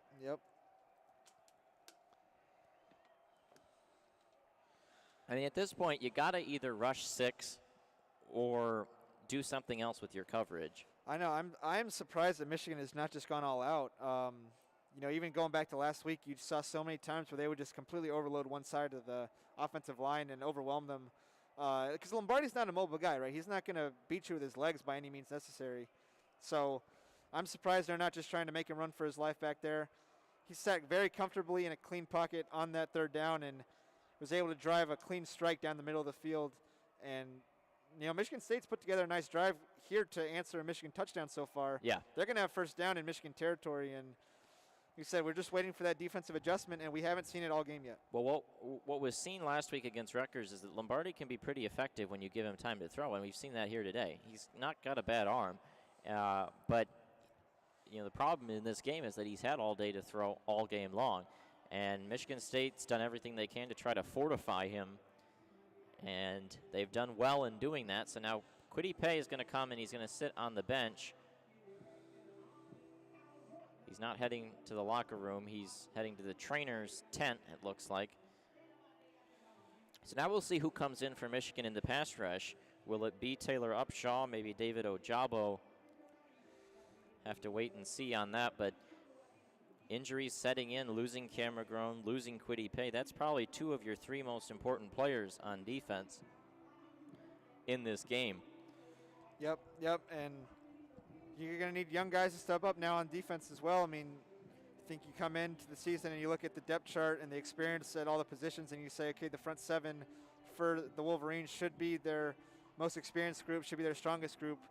And now you're going to have to start plugging in younger guys, less experienced guys into that group and see how they respond in this kind of setting. Obviously, there's not 110,000 fans going nuts in the stadium, but that could honestly make it harder for a younger guy to be locked into this kind of atmosphere.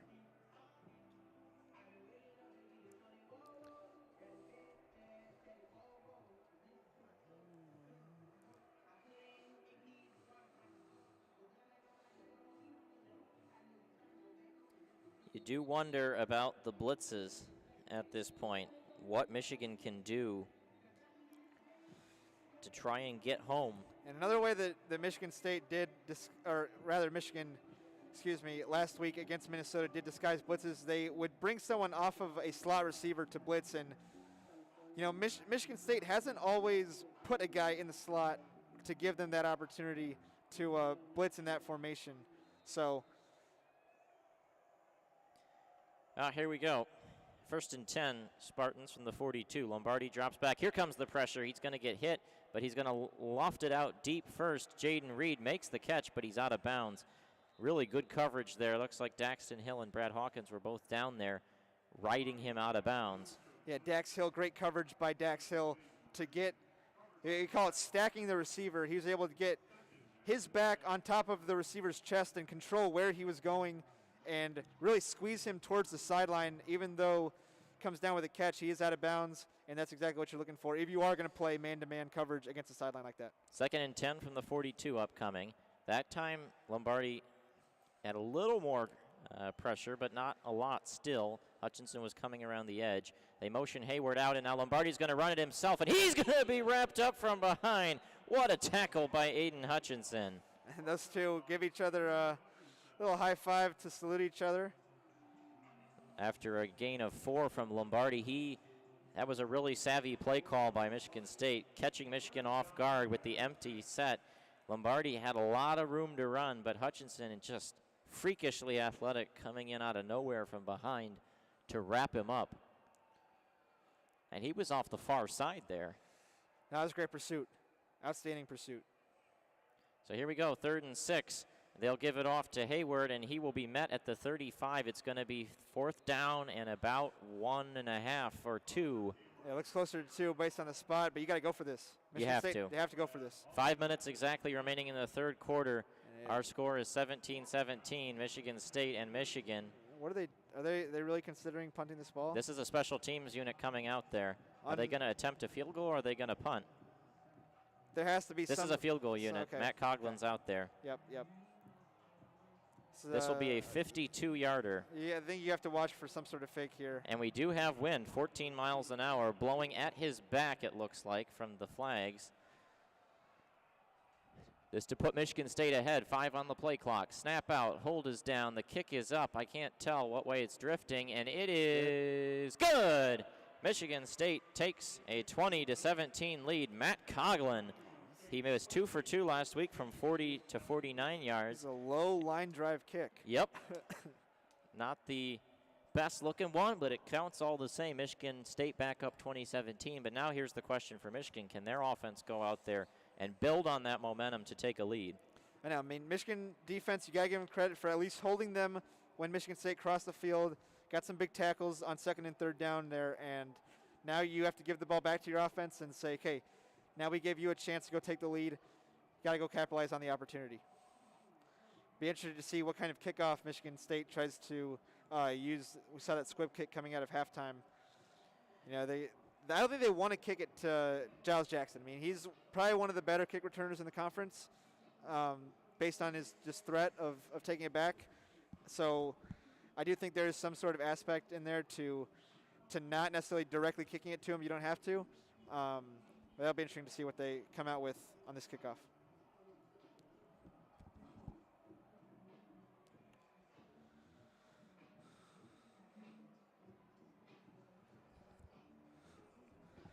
And for the record, I do think that squib kicks are, like, if you're scared about someone taking it back, or if you're like Minnesota last week where you don't have a good kicker, I'm not a big fan of pooch kicks necessarily, unless you are like really good at nailing that location, which Minnesota kind of fluctuated on, I guess. But I think squib kicks are the better way to go. Just they kind of add a little bit of an unpredictable factor into it. So, like, if I was a special teams coordinator trying to avoid kicking it directly to someone, that's probably the strategy that I would use. Well, some may remember the Indiana-Penn State game last week where Indiana tied the game and tried to squib kick it with about 30 seconds left, and they kicked it right at a guy standing at the 50. Oh, yeah, I mean, Penn State almost won the game because of that. You have to be careful when you're going to squib it. Yeah, it can go wrong by all means. You either got to squib it, or if you're going to pooch it, you have to kick it really high. Like, it has to almost go for more height than distance if you're trying to pooch kick it, because you need that to be a fair catch if that's the way you're going to go. That's the only way where it makes more sense to do.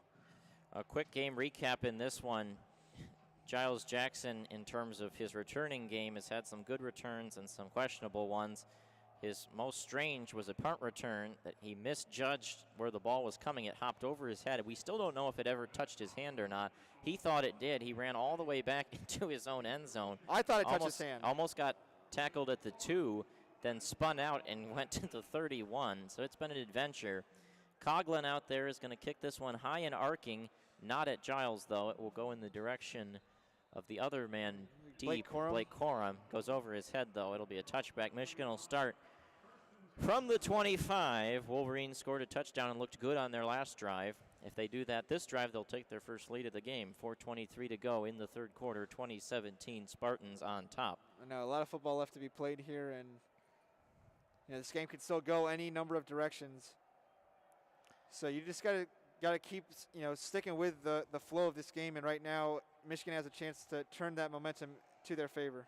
Milton comes out with Evans to his right and all the tight end off the right side of the formation. 3 wide receivers left. Milton takes the snap. 4-man rush, got plenty of time. Throws, and that one almost intercepted. Telegraphed that ball into double coverage and went off the hands of Antoine Simmons. Yikes. It's a poor read, and I'm surprised they're really forcing the ball to Eric All. I'm not sure if that's by design or not, but I am surprised that they're looking for him so much on offense. Well, you look on the replay, he had 2 men open underneath. He had both Henning and Evans for chunk gains, and just staring down his tight end right there. Now, Spartans bring a blitz, but Milton's still well protected. Fires in the vicinity of Eubanks. Tight coverage there. Eubanks wants a flag, but incomplete. And now, just like that, 3rd and 10. Yep. And yeah, two really quick throws, and 2 very contested throws as well. Yeah, there might have been a hand wrapped around there by the defensive back, but otherwise, pretty good coverage. Now 3rd and 10, big moment. MSU shows potentially 5 or 6 rushers. They only bring 4, so Milton will have time. He waits, he throws over the middle, got it complete to the 40-yard line, and that'll be a first down for Michigan. Looks like Giles Jackson, but now Michigan, another injury. Yeah, Giles Jackson took a shot after that. He took a punishment for catching that ball, but that's a big catch. It's a big catch, way to hang on to the ball there, and Michigan State corner just a step slow coming off of the underneath route to Ronnie Bell and making the play, eventually making that tackle. Shakur Brown popped him right in the midsection. I mean, if Milton doesn't get that ball out when he does, that could be a house call. Yeah. But a really good, accurate throw and a huge pitch and catch. Be 1st and 10 Wolverines at the 40. 4:09 to go in the third quarter, but this is the second time today that we've seen all the trainers and Jim Harbaugh out there. Yeah, hopefully he just had the wind knocked out of him on this play. That's what you have to think it would be. Hopefully he just got hit really hard in the chest, but I mean, it's a big time throw and catch by Milton to convert that 3rd down. He's laying at the 38, just a couple yards behind where he ended the play, and now they're bringing him to his feet. We'll see if he goes straight into the locker room like Cam McGrone did, or if they'll bring him to the sideline.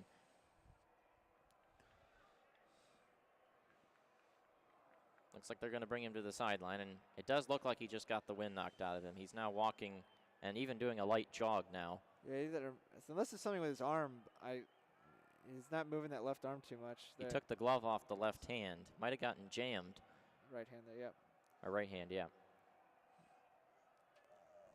Well, regardless, Michigan now has a 1st and 10 from the 40, down 3 points, trying to take their first lead of the contest. They come out with Mason, or no, that's a running back, 2 running backs in formation. And they motion Corum out wide. Actually, no, it's Corum that takes the handoff, and he spins off a tackler, falls forward for about 6 yards right there. That's a nice pickup on 1st down. And there's that pistol strong set that I liked. I mentioned earlier where they eventually get this ball to the edge with a nub tight end on the boundary side, and Corum has had a really nice game today, able to make a 6-yard run. Really doesn't help that these running back numbers are all very similar. The 2 and the 9 look alike, and the 24 and the 25 look quite a bit alike. It's 25 Haskins on the field now. Tight end comes in motion, and they will give it to him. He shakes a tackler. Now he's loose. 45-40, down to the 36-yard line. Hassan Haskins is eating today for the Wolverines, and they drive into Spartan territory. Haskins eating today, but how about the block that Eric All basically fell into? Haskins essentially pushes Eric All into a defender, and that might have created another 10 or 15 yards on that run. And that wiped out Chris Jackson, the cornerback, who had one of the last opportunities to tackle Haskins before he was loose. Now 1st and 10, 3 minutes remaining in the third quarter. Milton takes the snap, play action with Haskins, going to throw over the middle, and it's behind his receiver All. Might be a good thing he threw that rather inaccurately and strong, because there's a middle linebacker right in that window. Yeah. Xavier Henderson in coverage. Yeah, that was going to be a tough window to throw into, and well behind him. Milton as a whole, most of his passes have been on the target, but some have been a little all over the place, like that one. 2nd and 10. Pistol formation, Haskins in the backfield, and they will give it to him. He tries to sidestep a first tackler, cannot, and he is dropped for no gain. And now here we go, 3rd and 10 from the 36. Yeah, 3rd and 10, this is in that area of the field where I don't know how confident Michigan is in their kicking game right now. Yeah.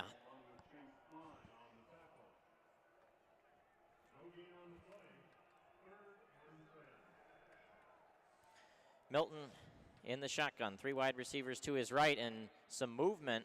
Mel Tucker called a timeout before both teams jumped early. Michigan State will take their first timeout. They'll get a chance to talk things over real quick before this big 3rd down and 10. Michigan already converted one of these on the drive. But going back to Milton on some of his throws, and I think the big thing for him is going to be the reads, just getting all those reads down, especially with the offense they want to play. We're so fast, up tempo, and a lot of the times he's trying to read a linebacker while he's in the handoff mesh. And then making that decision is really tough in the split second, right? You're deciding if you're going to hand the ball off, keep it yourself, throw it to the guy running the quick slant route, quick out route, whatever it is. And that's a lot to process for a young quarterback. I think he's done a good job through 2 games so far, but still definitely has room for development in that area. Here we go. Cornelius Johnson has a lot of room. And now motions again. I think Ryan Hayes is on. The one who stood up, unless MSU jumped. Hayes thought MSU jumped. We'll see if they did. Michigan guys are pointing towards State, but it's going to be a false start.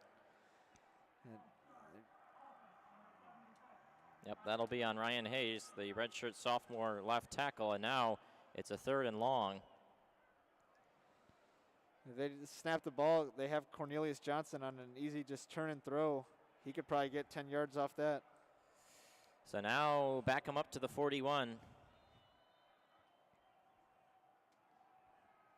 Milton takes the snap, form and rush. Well protected. He waits, going to fire down the field. That ball not close to his intended receiver, and it lands out of bounds. So here we go, 4th down, and that will probably be a punt situation. I think it has to be a punt in this spot. Michigan, a good drive, but comes up a little short. This is Brad Robbins, who has been the better punter so far today. He pinned one inside the 10. The other one landed at the 5, but Michigan wasn't able to get a coverage team down there in time before it trickled into the end zone. Jaden Reed back deep for MSU, standing at his own 9. Robbins boots this one high and arcing, and it's going to be caught at the 1-yard line, and it is down right there at the 1.5. That's Jake McCurry with a great run. He was catching that ball out of the air like a wide receiver. That's a great punt. That's the best punt we've seen today, without a doubt. Without a doubt. Probably the best punt of the season we've seen so far. Well, the only punt they had last week was blocked, so not a high bar. Yeah, fair. 2:15 to go in the third quarter. MSU 20, Michigan 17. This is where your defense needs to come up big and use that field position.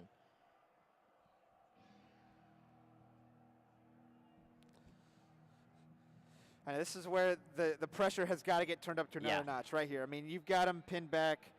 Unfortunately, there's no fans here to create that atmosphere with Michigan State pinned back here at the 2. But, I mean, if you're a defensive line, you've just got to pin your ears back right now and get to the quarterback.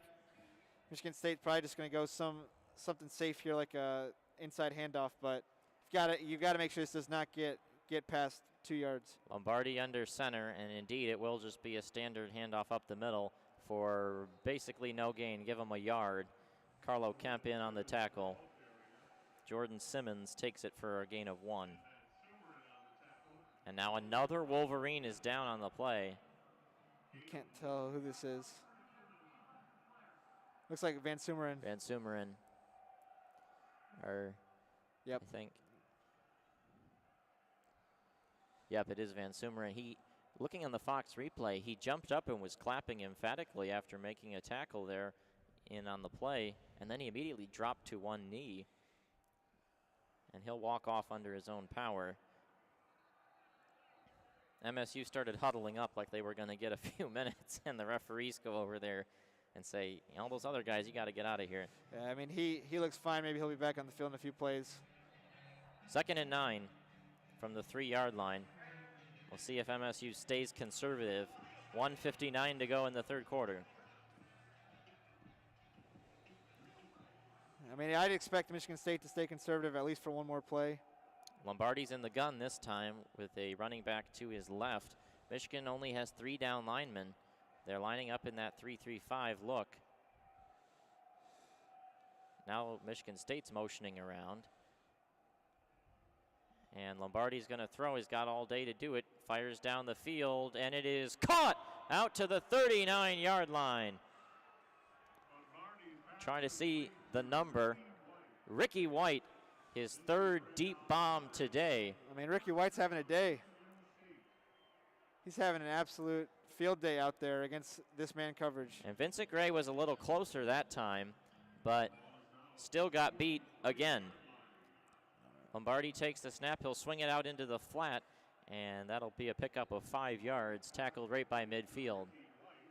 Ricky White makes that play as well. And that's that stack alignment from the receivers. 2nd and 5. And that should be an easy play for Michigan State to read all day. Is,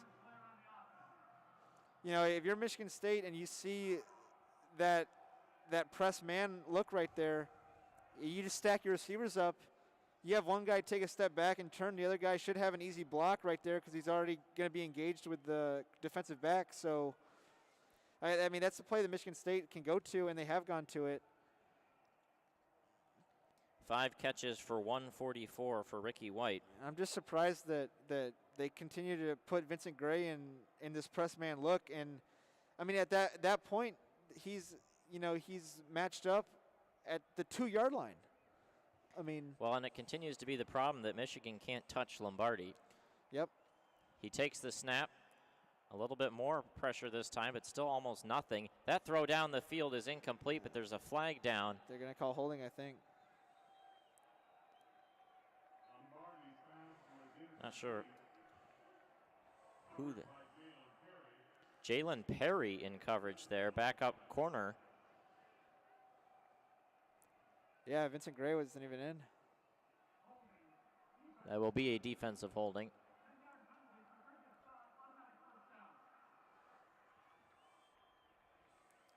Well, here's a predicament for Michigan. Their corners are not good enough to shut down in press man with the quarterback having time to throw. And that's kind of the issue. You're running press man, which in theory should allow you to get to the quarterback, but you're not getting to the quarterback. Yep. We've talked about it a couple times so far in this half, and just nothing has worked, and it just doesn't quite make sense after what we saw last week. Lombardi takes the snap, pressure comes up the middle, and he's going to sling that one out in the area of some receivers, but nobody close. Throwaway, incomplete, 2nd down. And second play in a row, Vincent Gray was not on the field again. Jalen Perry in. I mean, you got to give somebody else a shot. I mean, not to beat up on Vincent Gray, but today's been rough. Yep. And it, just feels like someone else needs to get a chance because it's not working.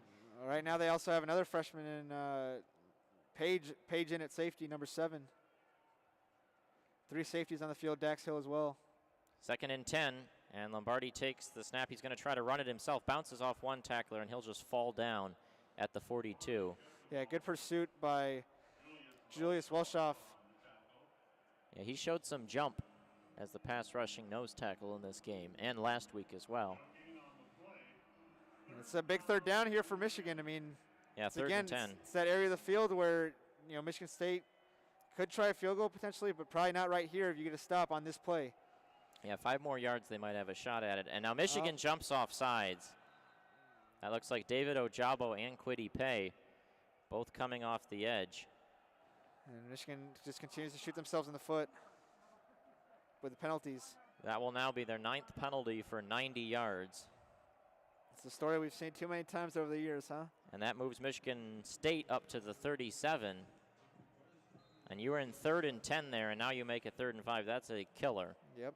And look at this bunch with a lot of grass. Yeah, right side of the State. formation. They've got 3 wide receivers stacked. Now Lombardi will check the line. I mean, They don't have to get one more playoff if they don't want to. They were going to have to, but then Michigan jumped. And I think they're going to just take it to the 4th quarter. And time now expires. So it's going to be a big quarter. Yep. For Michigan. I mean, some serious expectations for this Wolverines team following the performance last week, and right now heading into this 4th quarter, trailing against a team where again they were favored by over 3 touchdowns in this game. Yep. So. Well, give credit to Michigan State. They've come out ready to play. No, absolutely. I mean, Michigan State I feel like they've outcoached the Wolverine staff, and they've put their players in a great position to be successful today. Well, and also Michigan State's loss last week was in part because they turned the ball over 7 times. No, they've taken care of it, yeah. And they have not done that today. They've been good with the penalties as a whole. I mean, Michigan State has played a clean game, and they've let Michigan's errors do the work. Yep. They have given themselves the chance to win this game more than Michigan has, based on the way that they've controlled the tempo pretty well. As you go back to that touchdown that Michigan scored at the beginning of the 3rd quarter, and how the Spartans responded. I thought they did a great job just controlling the pace after that and slowing it down a little bit, and just making sure that Michigan didn't get the ball right back immediately. Right, they put together a pretty good drive of their own. And now they're here in the 4th quarter with the ball, 3rd and 5. If they convert this, they're very comfortably in field goal range, you would say. And the ball's in their hands right now. So Michigan is going to be the ones that have to make the play right now more than Michigan State. Well, the 3rd quarter changeover, and again, this is going to be a big play right here, 3rd and 5. You have that penalty, unfortunately, committed by Michigan, makes it a little closer. But, again, if you could just get 1 sack to bust up a drive, I mean, Michigan has barely touched Rocky Lombardi today. I mean, you wonder how hard it's been for all the Wolverine players to not be able to have the fans behind them. I mean, I didn't think it was going to be an issue, at least after watching last week's game, where there was nobody in the no fans in the stands, obviously, but coming here, I don't know how you might adjust mentally, knowing that, okay, that was on the road, like you weren't expecting support anyways, versus now you come back home, and just how hard it might be to play a game in this big house without 100,000 plus people in the stadium.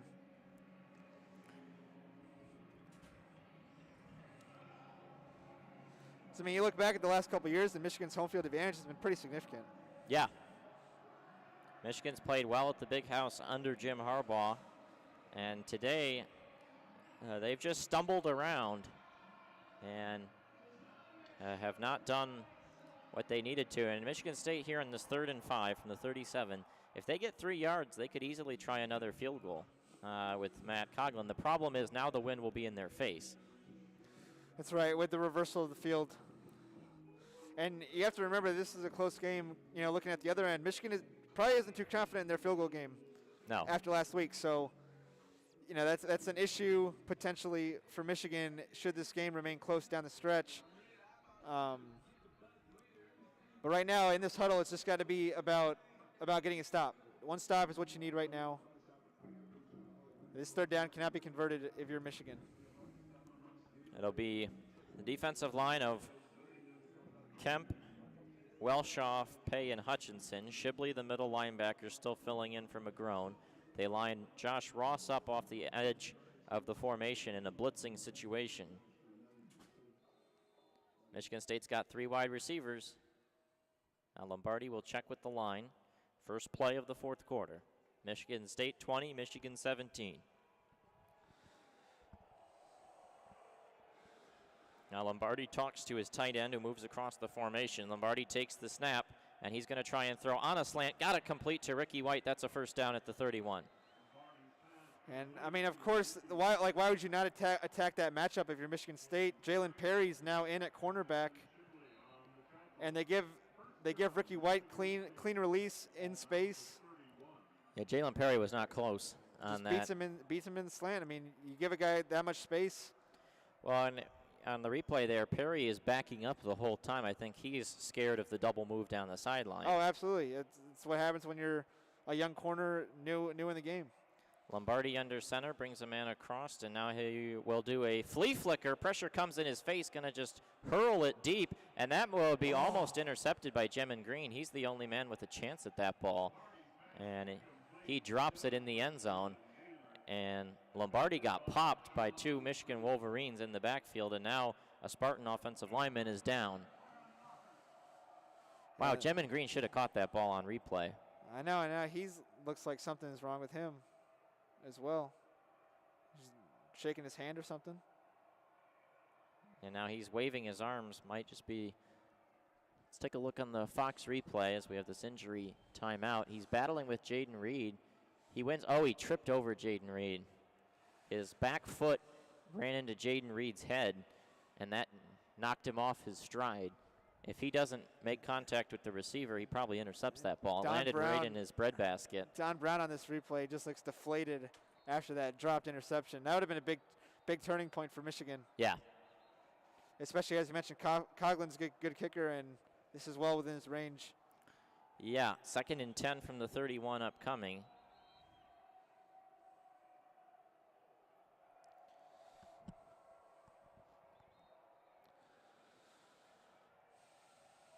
.23 to go in the fourth quarter, 20-17 Michigan State. Coughlin made a 52-yarder in the third quarter, but it was the other side of the field, and the wind is blowing in the face of Michigan State now with the field flip, so that's an important consideration. MSU got fancy there with the flea flicker. Now it's a 3-3-5 situation. They check into it with the run, trying to get Hayward around the edge. There's a good tackle there. After about 2 yards, Shibley helps out, and now here we go, 3rd and long. Yep, 3rd and long again. Could have had a tackle for loss potentially with Josh Ross, but good pursuit by the defensive line to make sure that stays in check, and right back where we started. 3rd and 8. 3rd and 8. I mean, Ricky White's in the slot here against Dax Hill, so probably Michigan's best defensive back against what has been Michigan State's best receiver today. 3 down linemen and a linebacker lined up in a rushing position. Actually, 4 down linemen and a linebacker in a rushing position. Pays way off the formation. I'm going right at Jalen Perry's man. And Lombardi's going to try to run it himself. He's got some room. He'll be hit about a yard or two short of the first down. That'll be 4th and 2 at the 22-yard line, 23-yard line. This is an interesting position. If I'm Michigan State, I'm going for this. And now an injury timeout, maybe? Another one. On the defense. Someone's down. Michigan. Trying to see who that is. Can't tell.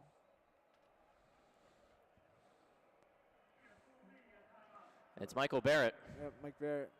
It looks like he's holding his hand, maybe. Man, this game has been brutal for Michigan's defense. I mean, Kwity Paye at least is back in the game, but McGrone is still out. Yep.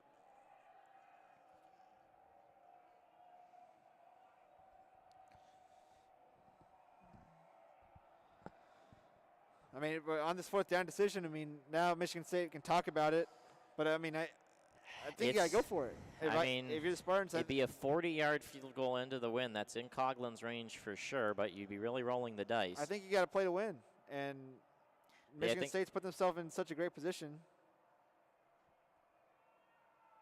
Yeah, we'll see what they decide to go with. Barrett's up and walking off the field.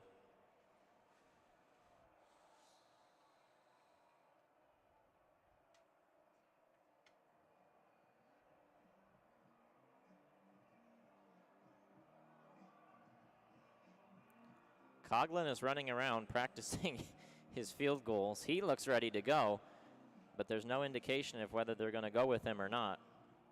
There's still a giant huddle on both sides.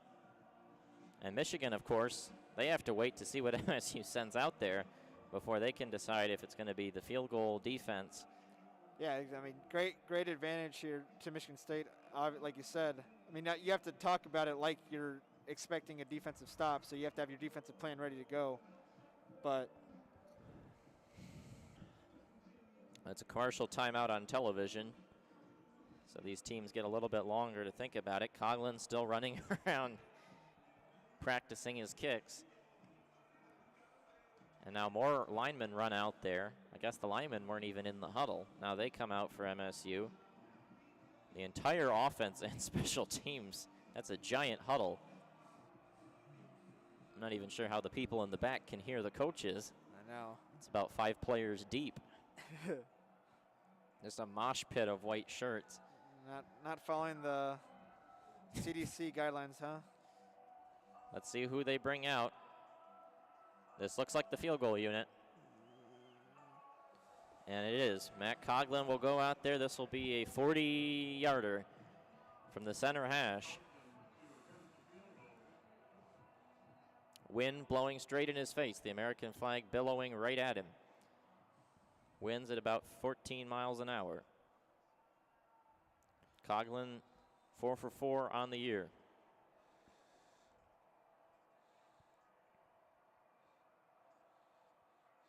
Snap is out. Hold is down. The kick is weird, and it will drift. No good. Wide left. And Michigan gets a gift right there. That's a big hold for the defense. The offense has to capitalize here. Yeah. I mean, this is the point in the game where you have to look yourself. I mean, for lack of better terms, you have to look yourself in the mirror and say, who are we? Like, yeah. In the rivalry game, who do we want to be, right? This drive could set the tone for the rest of the season. That kick drifted straight left the whole way on replay. It's always tough to tell from our angle. And Mike Barrett now is walking back to the locker room along the warning track. Yeah, that's not great. We'll probably see Anthony Solomon in the Viper spot when the defense is back out, but the offense is on the field right now. Joe Milton, pistol formation. He's got Corum in the backfield, and Corum is stood up right at the line of scrimmage. No gain. He's dancing too much. Well, there's really no room there. Yep. The MSU DTs continue to do their job in clogging the middle.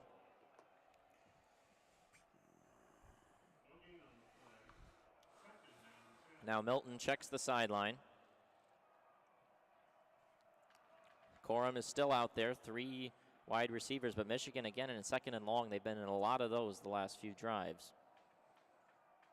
Milton brings a man across the formation.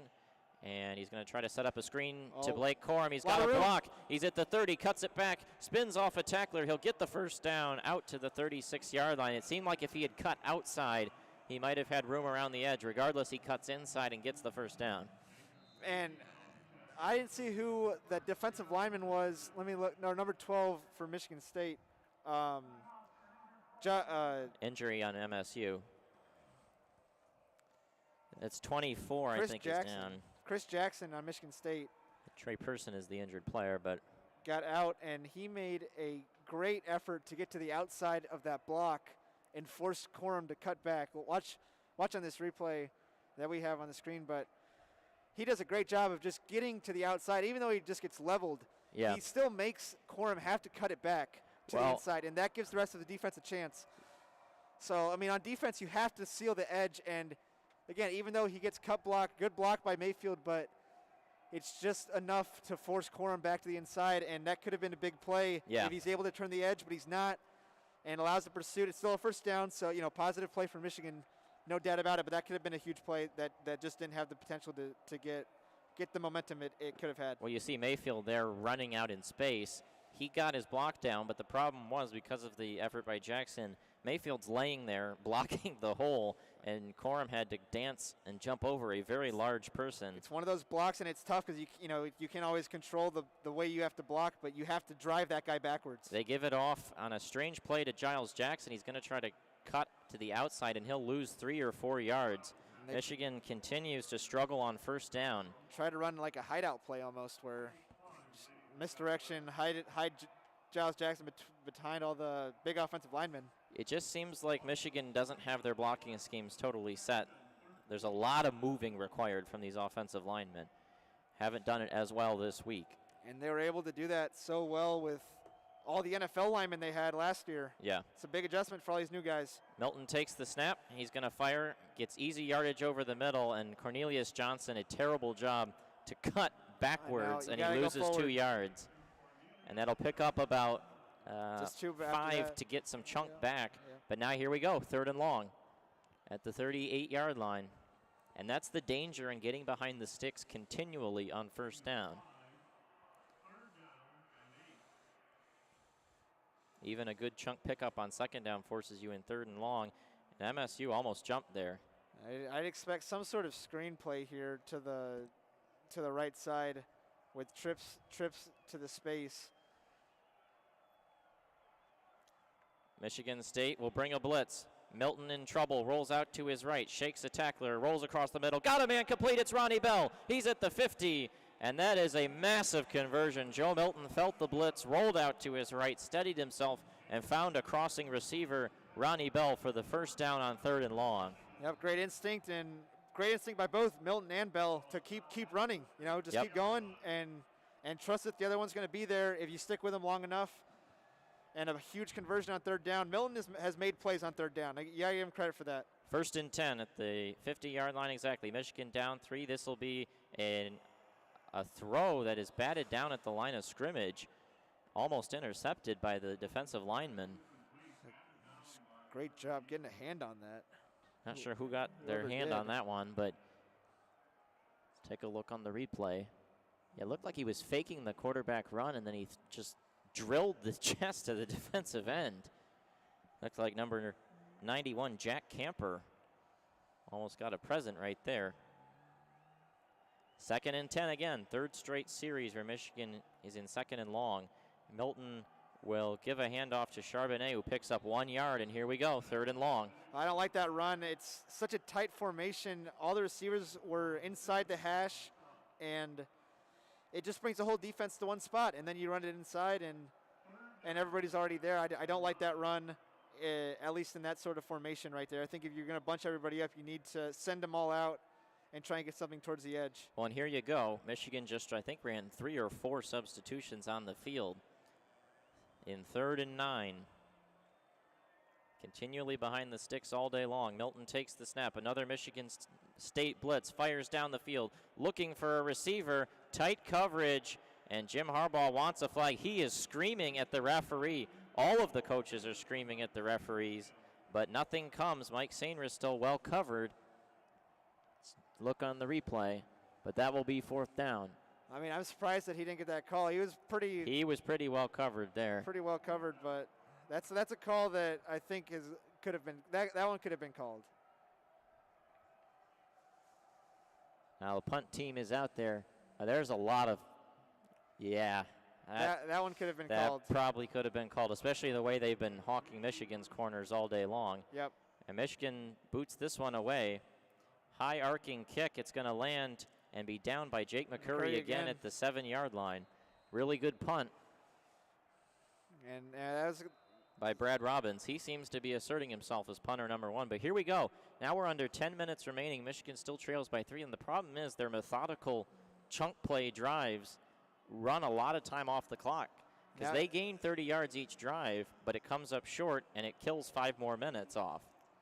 Yep, and it's like they're waiting until 3rd down to make their money. I mean, they're just putting all their eggs in the basket on 3rd and 9 or a similar situation. And they're not staying ahead of the chains very well right now. You said it yourself, 1st down has been a lot of negative or even plays, and they have to get out ahead to give themselves a chance in the style of offense they want to play. And there's not really a legitimate deep threat on this team. I think that was something I thought about last week is this receiving core doesn't really have a guy that you're just going to throw it up to and go get. So you can't really fall into a position where you have to play like that, where you have to just chuck it deep and hope that someone can go up and make a play, because you don't have big, strong receivers like that on your roster. Definitely a lot of people on social media are aggravated about the no call on the throw to St. Ristel. I mean, it was definitely on the line, but when the referees have called everything on Michigan's corners, you kind of have to apply it both ways. And that was a little tight there. And the coverage from Kalen Gervin. But here we go. This is the second time this half that Michigan has, downed MSU deep in territory. Can they come up with a stop? A 3 and out and get good field position back.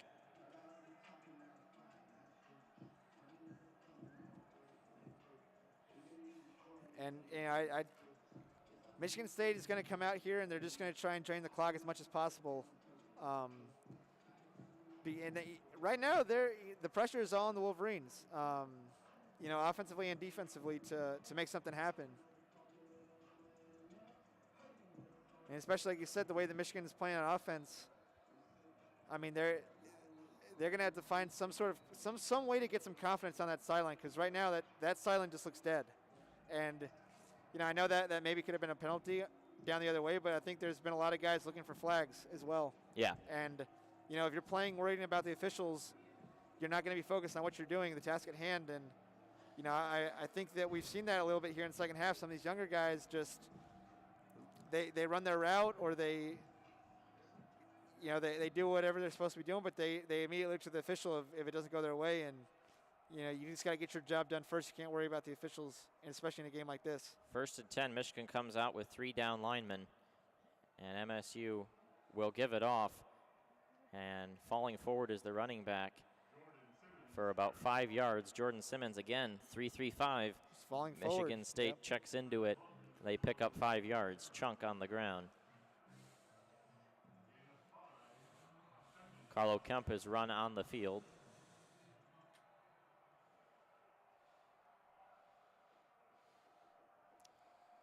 Michigan State content to run the clock down, approaching 9 minutes remaining in the game. Lombardi under center, 2nd down and 5. Jumbo formation brings a man across. They give it to him, running out into space, but a great tackle there at the 15-yard line. Yep. Josh Ross in on the play, as was Brad Hawkins. Jaden Reed picks up maybe 2 on the play, and here we go, 3rd and 3. 3rd and 3, you need to stop. I mean, doesn't get much more complicated than that. You got to get out the field right here. Jalen Perry is still playing corner for the Wolverines. Opposite. I mean, I'd expect some. Gem and Green. Michigan State should just run it here, I'd expect, just trying to pick up the yardage or at least keep the clock ticking. 8:30 remaining. Lombardi under center.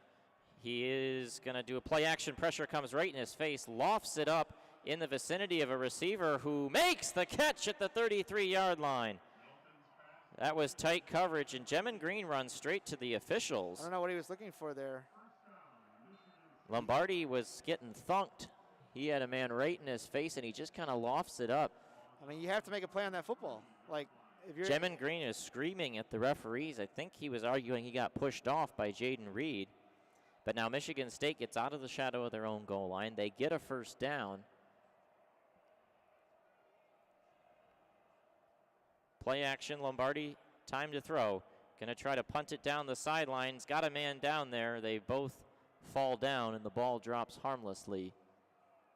Incomplete.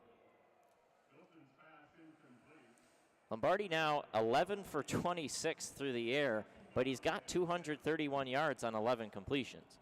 And how many pass interferences has he thrown into as well? 7:52, still a fair bit of time. I mean, Lombardi's played as good of a game as you could have expected. I did not expect him to play this well of a game at all, but I also didn't expect the Michigan State offensive line to that's control the story line of the game. I mean, the defensive line has just been absolutely manhandled in this game. They haven't gotten a ton of push, but they have not won a single matchup, the defensive line. Yeah. Now Lombardi just gives it off inside draw. That'll pick up 2 yards, maybe 3, as the running back falls forward. And so here we go, 3rd and 7. Okay, I mean, 3rd and 7. The defensive line has to win this matchup. That is what this game is going to come down to one way or another. Like, if Michigan wants the ball back with a chance to actually go down and win this game. MSU going tempo. They hike it right away. Only 30 seconds came off the play clock, and they got it complete to Ricky White. He bounces off the tackler, Jalen Perry. Just a little comebacks route. They ran up there in 10 seconds and hiked it. I mean, they were up ready to go with 33 on the play clock. Just one-on-one matchups again. It's all it comes down to, one-on-one matchups. And Michigan State's defense is built around one-on-one matchups, and the Wolverines have not been winning those matchups right now. Jalen Perry in coverage gave him way too much room. Got to know where the sticks are. Yeah, I mean, I would think they would just go back to this matchup again. They're going to have one-on-one coverage again. Now they'll do play action with Simmons. They'll throw it across the middle. I think that's caught at the 41. Very low throw, but scooped off the turf. And now, I mean, you downed him inside the 10, and now Michigan State has marched all the way into Michigan territory. They're up ready to hike it again, 2nd and 2. They'll fling it out there. There's nobody covering. And Brad Hawkins converges finally, but that's after a gain of 7. Michigan State's tempo is shredding Michigan right now. They're trying to do those substitutions, and they're having no time to do it. And I mean, Michigan State is just manhandling the Wolverines right now. Lombardi takes the snap and drops back. Pressure starts to come, fires down the field, looking for a receiver, and it's caught! Holy mackerel. Ricky White was laying on his back, and I think he caught that laying on the ground. Yeah, what a catch. What a catch. Falling backwards. What a catch. And now Michigan State has a chance to punch this one in right at the 3-yard line. Lombardi takes the snap. He'll give it off to the running back, trying to turn the corner and cannot do so. Really good tackling by Michigan to drive him out. Watching that one on replay, just an incredible catch by Ricky White. Yeah, that guy's, I mean, he's had a day. What a day for Ricky White. He had one catch a week ago. Now a long conversation with the officials as a penalty marker is down on the field.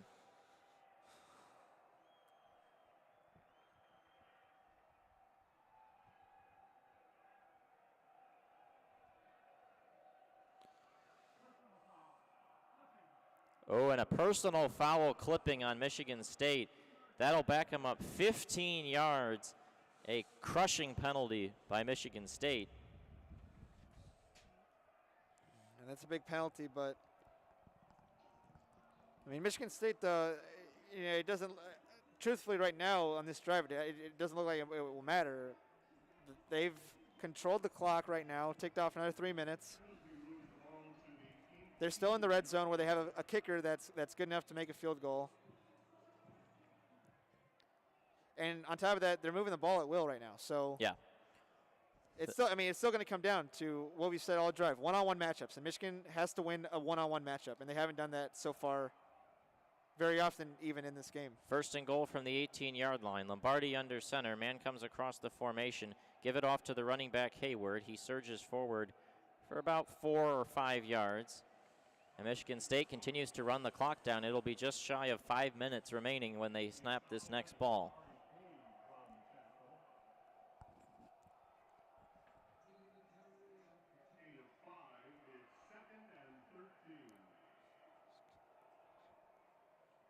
Now Lombardi looks over to the sideline, says something to his center. 5:25 remaining. Another man comes across. That's Gillison, the tight end.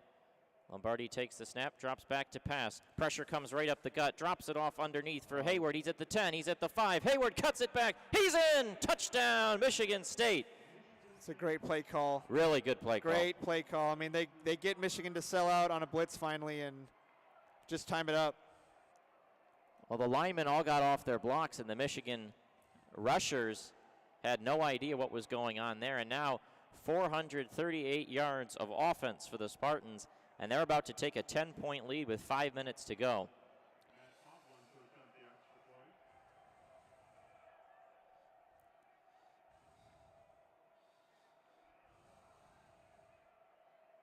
And the snap is out. The hold is good. Coughlin's kick is up. It is good.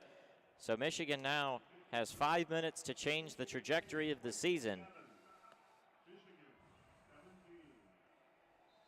I mean, the Wolverines have to find a leader right now. That's the sideline that's dead. Yeah. Right now. I mean, there's no energy at all. Those guys pointing fingers, holding their hands out, and they've got to find some leaders right now, and offensively, defensively, everywhere. Well, and you think about it.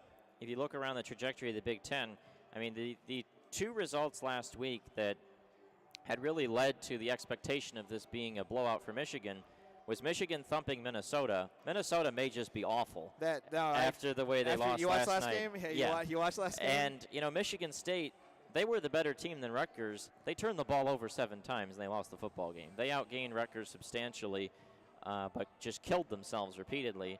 And Michigan State in this game has played extremely clean, and Michigan, on the other hand, has not. And you look at what Michigan's trying to do with constant substitutions and, are just doing nothing defensively. Yep. I mean, I wonder what that practice was like for Michigan State after a 7-turnover game where I think Mel Tucker made a pretty clear emphasis that they were going to take care of the football, and it would hit with him as the head coach, right? They were going to value the ball, he said. And they obviously didn't do that week 1, but today, I mean, it's been outstanding, right? Just been absolutely outstanding at taking care of the football and just controlling the game on offense. Like, Michigan State came in here with – think about the expectations against them and what they have done in this game. They've played almost a perfect ball game from what they could have done. Like you can, at the end of this game, if Michigan State finishes this last 5-11 out, you will be able to point to this game and say that Michigan State defeated Michigan. It's not that Michigan lost, right? It's not anything like that. It's that Michigan State came in here and beat Michigan when they were expected to lose by over 3 touchdowns. Well, and let's be frank, it's a story of Michigan State outcoached Michigan. Oh, absolutely. And I mean, Mel Tucker, think about all the things people were saying about him after last week, and for him to actually buckle down and hold true to himself and come out here and just deliver this kind of performance right now. It's been amazing. I mean, he's got to finish. It's a totally new offensive staff for MSU. Jay Johnson, a new offensive coordinator, and he has been miles better than anything Don Brown has come up with today. Oh, yeah. It's they knew what was coming. Michigan State knew exactly what was coming, and they were prepared for it, right? Yeah. They knew exactly what they knew. Michigan was going to play man-to-man defense with press coverage, and they knew how they wanted to attack it very clearly. They knew Michigan might blitz a little bit, so they have 6 guys protecting Lombardi. Now here's the kickoff. Coughlin drops this one on the goal line. Michigan's going to try and run it out at the 20, 25, 30, 35. It'll actually be tackled around the 28-yard line. There's a flag down, and if that's a holding call, you could back up Michigan even further. And this is a drive with 5:04 to go where you need to score quickly. Yep, block in the back. Yep. And that'll put Michigan probably around the 15-yard line, and you need a quick score. I mean, this little, 7-yard chunk plays, you can't do that on this drive. You've got all 3 timeouts, so if you can score in 2.5 minutes, then you can play defense and try and get the ball back. But if you can't score quickly, I mean, they're going to put the ball down on the 7-yard line.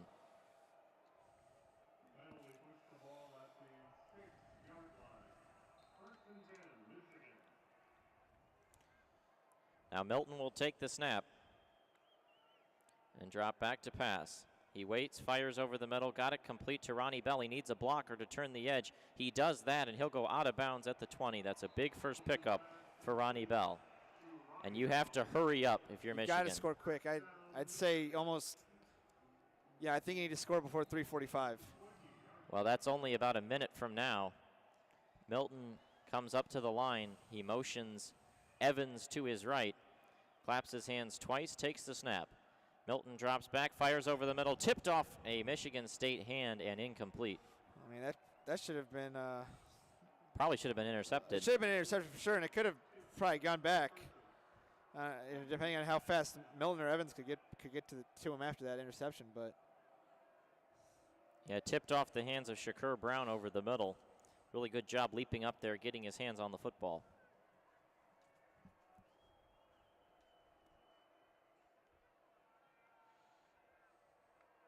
Milton takes the snap, drops back, dumps it off underneath, and dancing around off some tacklers is Blake Corum, but that's not going to do it. I mean, that's a screen pass on 2nd and 10. You're down 10 points. And now a man is down on the field. Is that Jalen Mayfield? Yeah, Mayfield. I mean, if we're being frank, everything that could go wrong has gone wrong today for Michigan. Yeah, this is the worst case scenario for the Wolverines. Injuries, coaching staff problems, personnel problems. The only shocking thing is that Michigan hasn't turned the football over. But they've also called a game that hasn't really lent itself to too many turnovers. I mean, you know, they've mostly operated within the chains on offense, right? Yeah. And they haven't tried to push the ball down the field or anything. Like, they haven't taken too many chances, I guess is what I'm trying to say. And well, if you want to talk about the way Michigan State may win this game, it's they've gotten big plays and Michigan hasn't. Yeah. No turnovers, no sacks for Michigan, very few tackles for losses. MSU, on the other hand, has gotten, 5 30-plus yardage plays? I mean, they have been excellent in terms of getting big chunks. And now you got Jalen Mayfield, a potential first-round lineman, down on the field. It's a guy that came back just to play. Didn't need to come back, but decided to come back.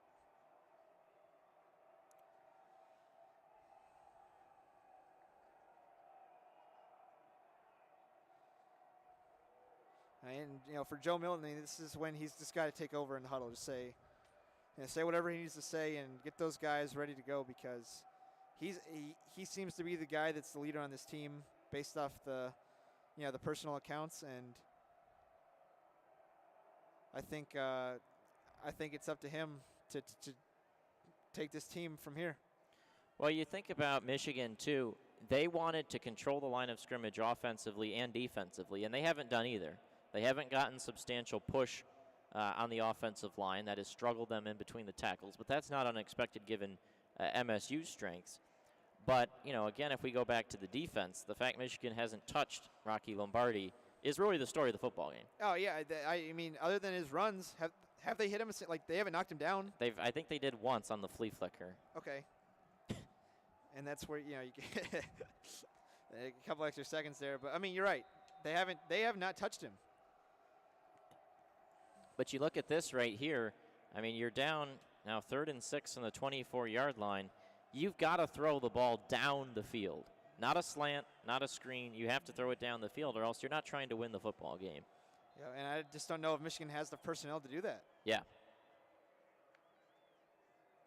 Milton drops back. He waits, fires behind his receiver, and incomplete.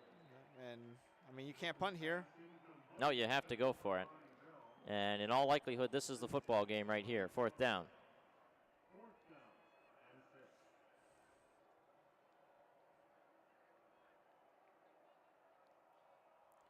Now they're going to bring personnel around. Nobody substituting. Everyone's looking at the sideline. 4th and 6, 15 on the play clock. Now you just need your first down. Yep. Spartans bring 5. Milton rolls to his right. Going to try and scramble. He's going to try to pick it up himself. He dives forward. I don't know if he got it. It's a spot call. I mean, they're right there. I think he got it. He did get it. First down. 4:11 remaining. They're not going to meet my time goal of 3:45, I don't think. Now you just need to, again. You got to air it out. Yeah, you got fast guys. You just got to send them all deep, basically, and hope someone can run under the ball. You got to snap the ball while there's 12 Milton guys on the field. takes the snap. He waits. Pressure comes, and he is brought down.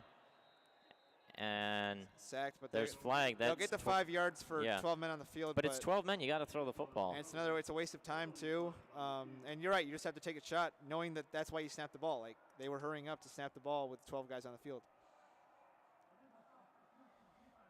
Yeah, so the 12 men is enforced against MSU. Now 1st and 5. I mean, Michigan's got some guys that are among the fastest in the country. Roman Wilson, Giles Jackson. Match them up on a corner and let them run. I hate to keep beating a dead horse, Milton but one-on-one takes the matchups. snap. He rolls out to the right, bounces off one man. Now he's going to scramble forward himself. He's at the 40. He needs to get out of bounds, but he doesn't. But they'll get the first down to stop the chains. That will stop the clock. It's going to be one-on-one matchups on offense, too. And, yep. You got fast guys, they got to win. Ohio State's receivers win their one-on-one matchups. Yep. Jackson takes the snap.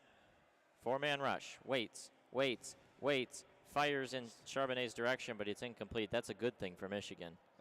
That stops the clock.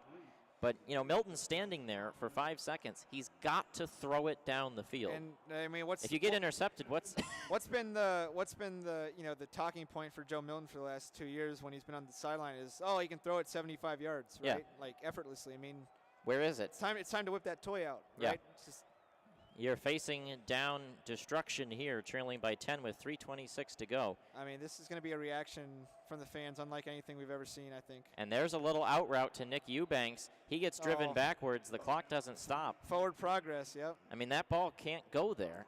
It gains 3 yards, and it will run 30 seconds. If it does go there, then Eubanks needs to keep making forward progress so that he can drag it out of bounds, not get pushed out of bounds backwards to where that clock keeps running. Third and 5. Milton in the shotgun snap. Drops back. Pressure comes again.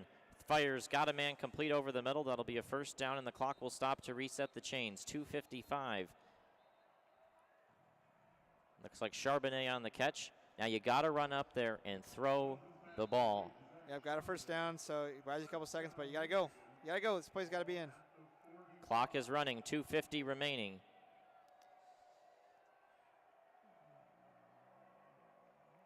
Milton takes the snap.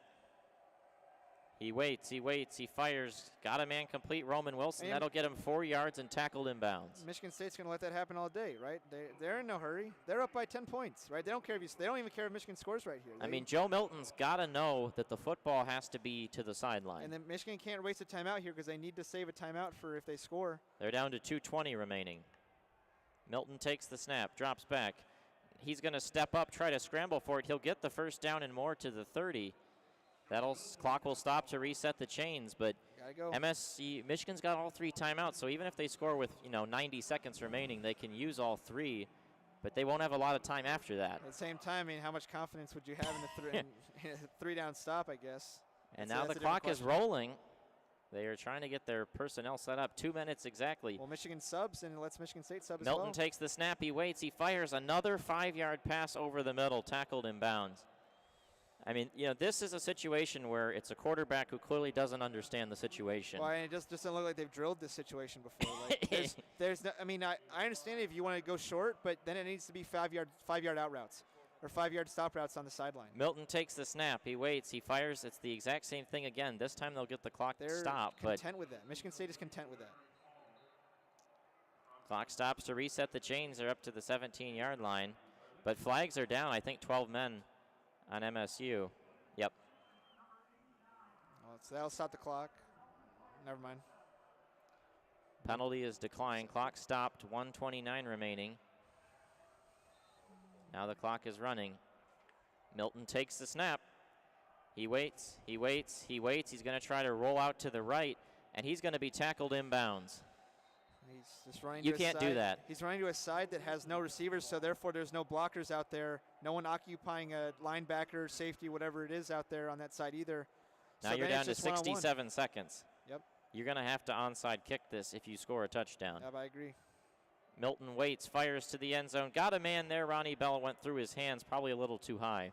Probably, but a catchable ball at the same time. Now 3rd and 10, 58 seconds remaining.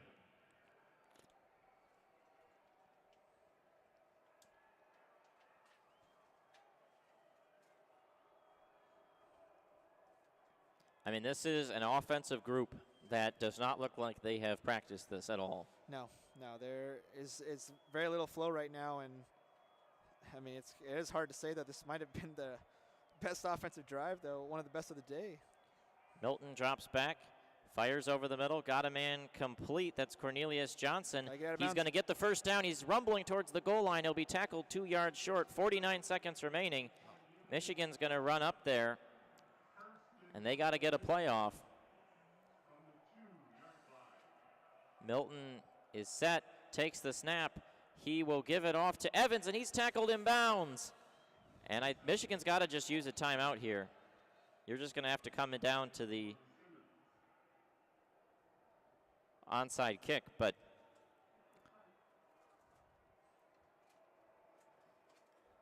I think what this confirms for us is a fundamental understanding that Michigan does not trust Joe Milton to throw the football.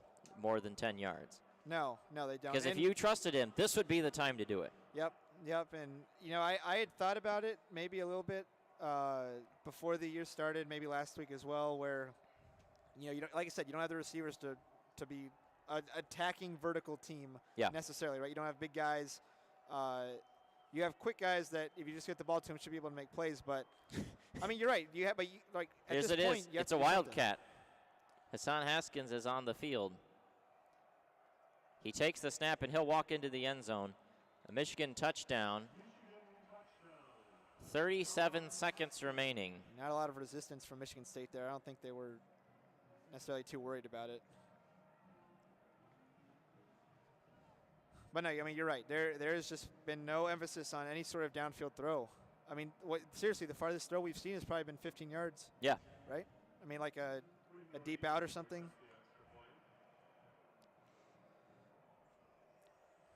And as we mentioned, I mean, that's been the hype about Milton. Snap is out, hold is good, kick is up, and it is good. I mean, I remember that quote. I think Giles Jackson said it. He said, you just got to keep running, right, when that ball's in the air. And well, I think when you look at this, game, I think offensively you've got a talented unit that is still young and is still trying to figure out what it's going to do. Yep. And I trust Josh Gaddis a lot more than I think what you could say about what the defense was. Right. The defense was a total embarrassment. Yeah, the defense. I mean, the offense has struggled, but that's expected. It's a young unit, young quarterback, young offensive line. Yeah, What the defense has done, and by the way, Michigan's gained 450 yards of offense. What the defense has done is, I mean, it's not acceptable in any form. I think, to your point about the expectations first, is that there are people that were legitimately saying, and I kind of agree with them, that the spread of this game should not have been like, Michigan minus 24 or whatever it ended up being. Yeah. It should have been like the Michigan defense minus 2 or something. Like, I expected the defense to play that well, to create turnovers, to get the ball, like to play with fire. And here we go, just onside kick. Jake Moody is out there with Quinn Nordine. We're going to do the dual onside kick thing. Like a fake. Pump fake. A pump fake there.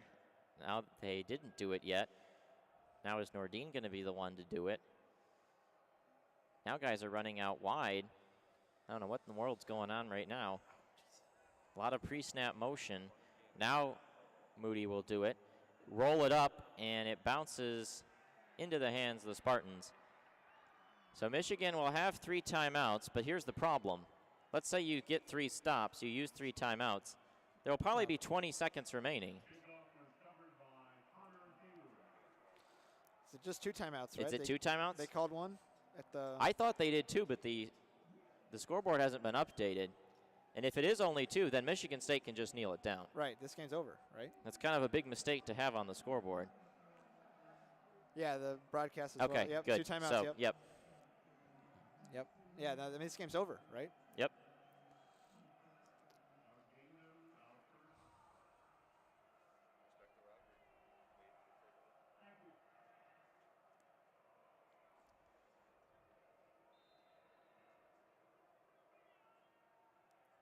And Lombardi will motion a man across the formation, and they'll just give it off up the middle. Connor Hayward goes forward. Michigan will use the timeout. They've got 1 more remaining. Yeah, and I mean, Michigan State, barring some sort of disaster, basically wraps this up. Yep. You could just kneel it down if they want. But Well, and again, talk about Mel Tucker yeah, getting his guys up, ready to play. give him a ton of credit. A really good offensive game plan. And, their defense did the right things in the middle, but, I think offensively for Michigan, it's a story of not finishing drives. Yeah. They got a lot of drives where you'd get 30 yards and then be stopped, and that's the story of. It's problems we've seen in the past, too. Yep. Like, right, they cross midfield, and then it dies at the 40. Well, the big problem is that Michigan had no big plays. Right. And MSU had 5, 6, 7 big plays. Right. I mean, it was the polar opposite to watching the game from last week. Yeah. Right. And, obviously we all had a lot of expectations about Minnesota that I think came crashing down starting last night with the way that Minnesota played against Maryland. And Connor Hayward takes that one off up the middle, and another Michigan timeout. So this should then be just a kneel down. Right.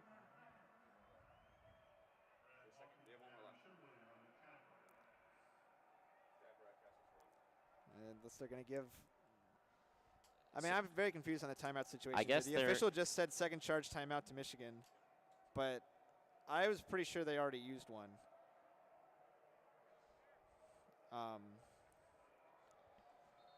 So if Michigan really does have one more timeout, then on paper they still have a chance here, 3rd and 6. I guess that might explain why Michigan State hasn't been taking these. But I'm pretty confused by the timeout situation going on right now. So there's about 3 conflicting graphics that we have in front of us.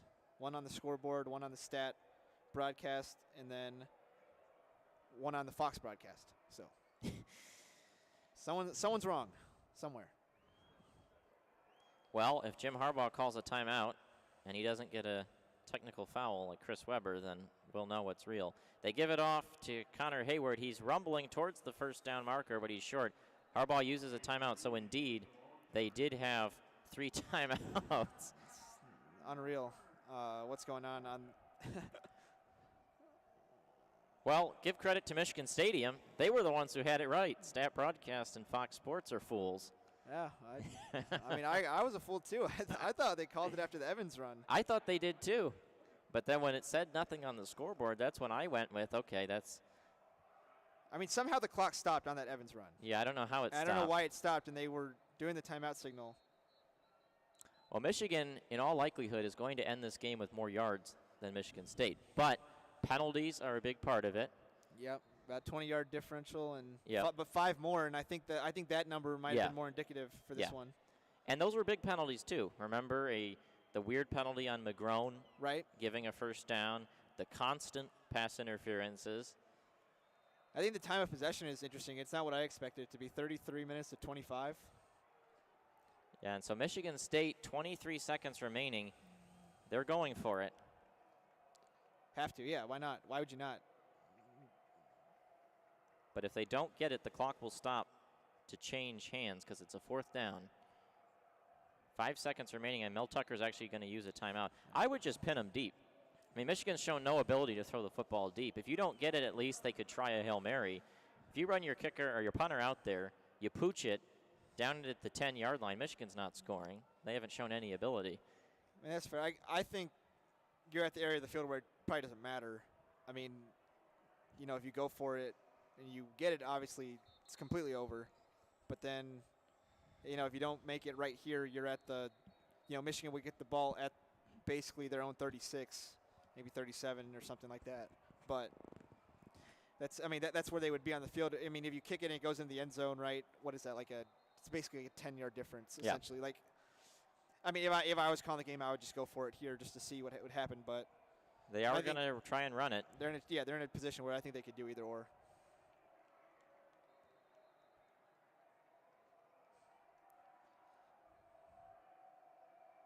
Lombardi under center, 17 on the play clock.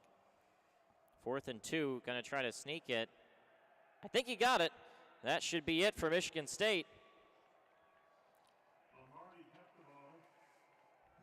I think he got it too.